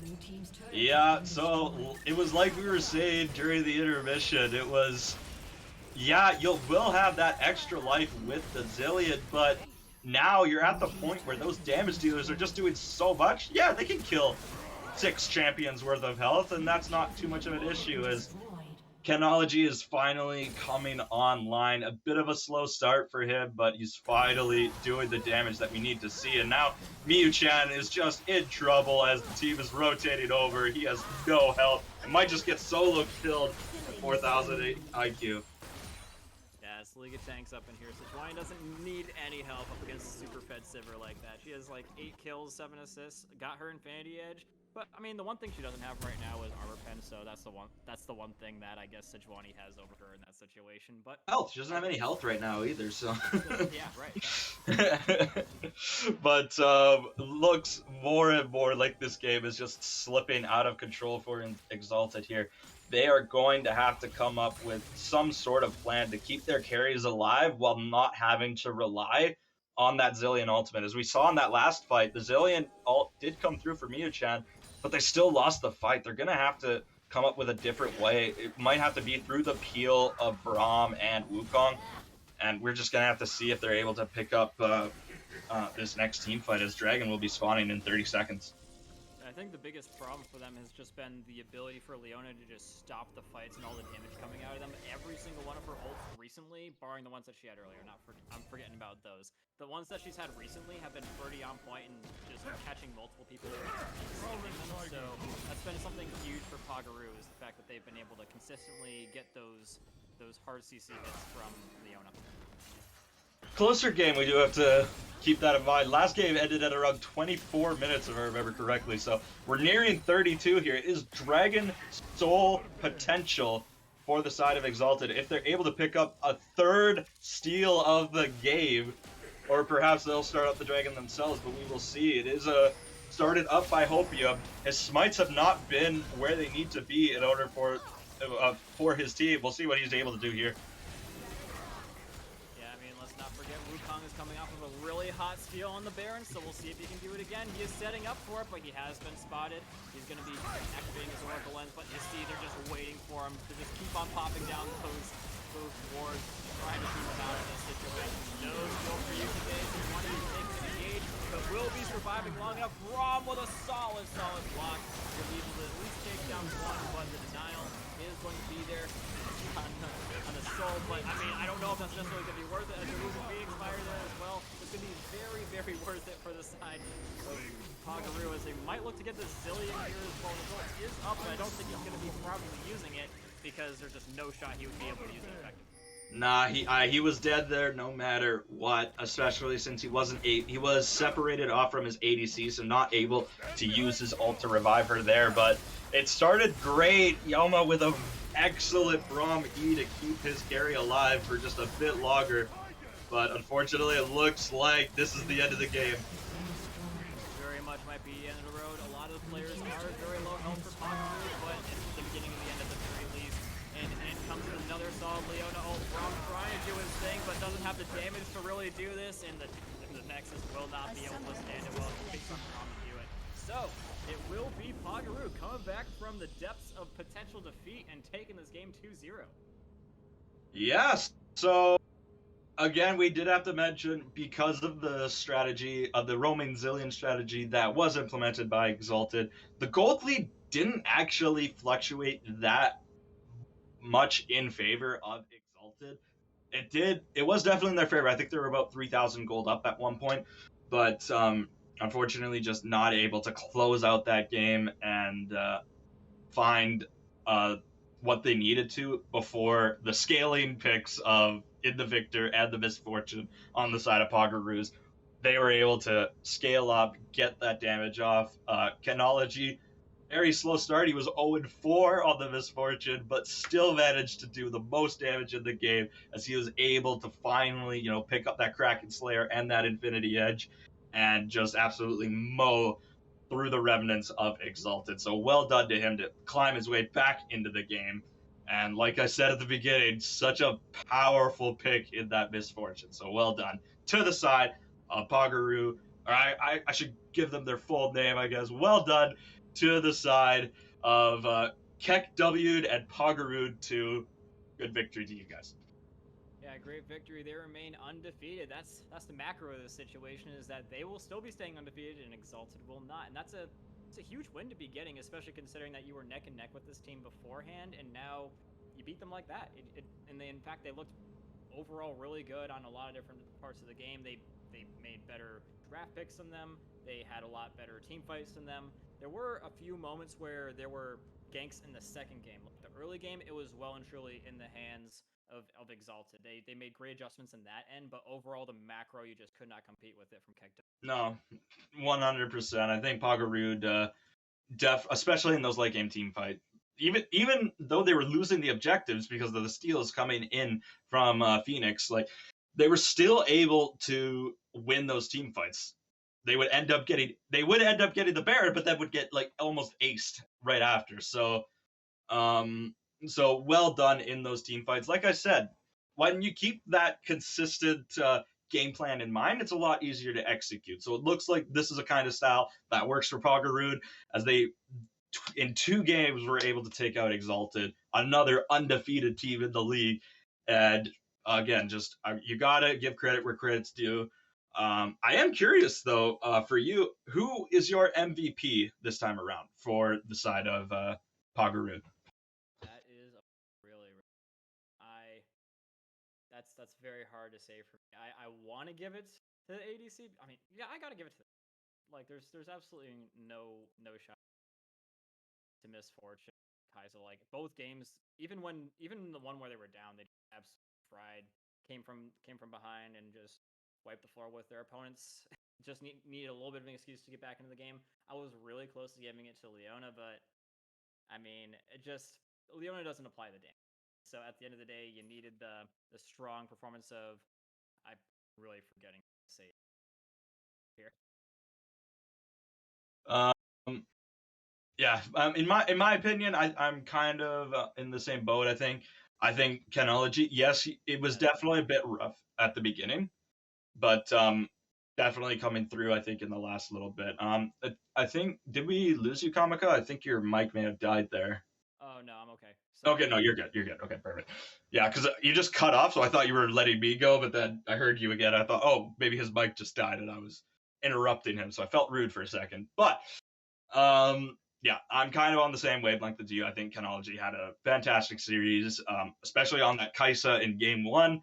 Like, it was so noteworthy, we thought it wasn't even making it past the ban phase next time around. So definitely well done to him. I think he definitely was able to climb back into this game effectively. I mean, you do have to remember, he was assassinated in between the turrets. That's where you're supposed to be safe. They had 4 members of the enemy team waiting in the brush there for the ADC to come back to lane. So, and he was still able to output the most damage in this game. So you definitely have to give credit where credit's due. I think Kekw'd had a wonderful game, and a well-deserved win for the side of Poggeroo'd in general. Yeah, and they will, again, be able to maintain their undefeated streak. Unlike what the screen below you says, they are still 3-0, and Exalted will now be 2-1. Will they be able to remain undefeated as the rest of the season goes? Story for another day, ladies and gentlemen. Make sure you guys, if you want to keep on following with us, all this awesome league action and drama, to follow Risen Esports on your way out if you aren't already. On all social medias as well. Twitch, it's super easy. Just click it once, and you're followed. But yeah, other social medias as well. If you want to follow me, you can follow me at Kamika_18. It's below us. Check us out on our @s for Mousetrap. And yeah, that's about all I have to say. You want to take us on out of here, Mouse? I just don't know if we are. I think we're going to intermission. I think it'll be it for us, but I think we are having a host later on. So I don't think the stream is quite ending yet, but I might be wrong. But in the meantime, my closing statements. I just wanted to say thank you, everyone, for coming out with us. Oh, I see. Risen 2, our second channel, I think that match is still going on, so we will be transferring everyone over there. But just my final comments that I wanted to say is thank you all for coming out. That was a very entertaining game. I really liked how close it was in game 2. The action was going back and forth, so I hope it was entertaining for every one of you. I hope to see you all next time. Just here on Risen Esports. Thank you for joining us. Back to the Risen recap.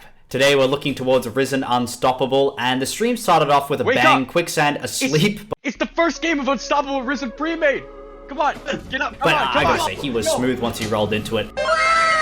And our first series was Big Bongo Boys playing up against Clarity Black. For the first 20 minutes of the game, it was a bit of fighting in the top lane, but not much happened besides that. Oh, but the engage coming out from Sejuani, but it's trading back, and Maokai actually regenerated a lot more health than I would expected there. For Boxer Squirrel, just really those kind of impacts making a huge difference in the gold.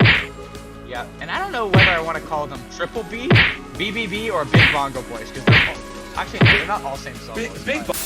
Then there was a mega turnaround fight for the Big Bongo Boys after they made a big dragon attempt, but then they got challenged again for the dragon attempt, which Big Bongo Boys won the fight towards. On this side, and there's a 3v3 on the other side, but I can't punch to it, and I can't cut to it. But Boxer Squirrel in the midst of it all, unable to get too much out, but finds the Q before his last dies, and Chicken Fried Rice 200 Keep with good depth does not unfortunately have the W enough up to heal him. And the call comes back in the circuit, flip finds one. Can she find two? No, she gets shut down, and the exchange of lives is so insane. Can Maokai find the damage retrieval back? And he does, but unfortunately, it is the ace on the side of CLB that allows them to get this dragon. Much later in the game,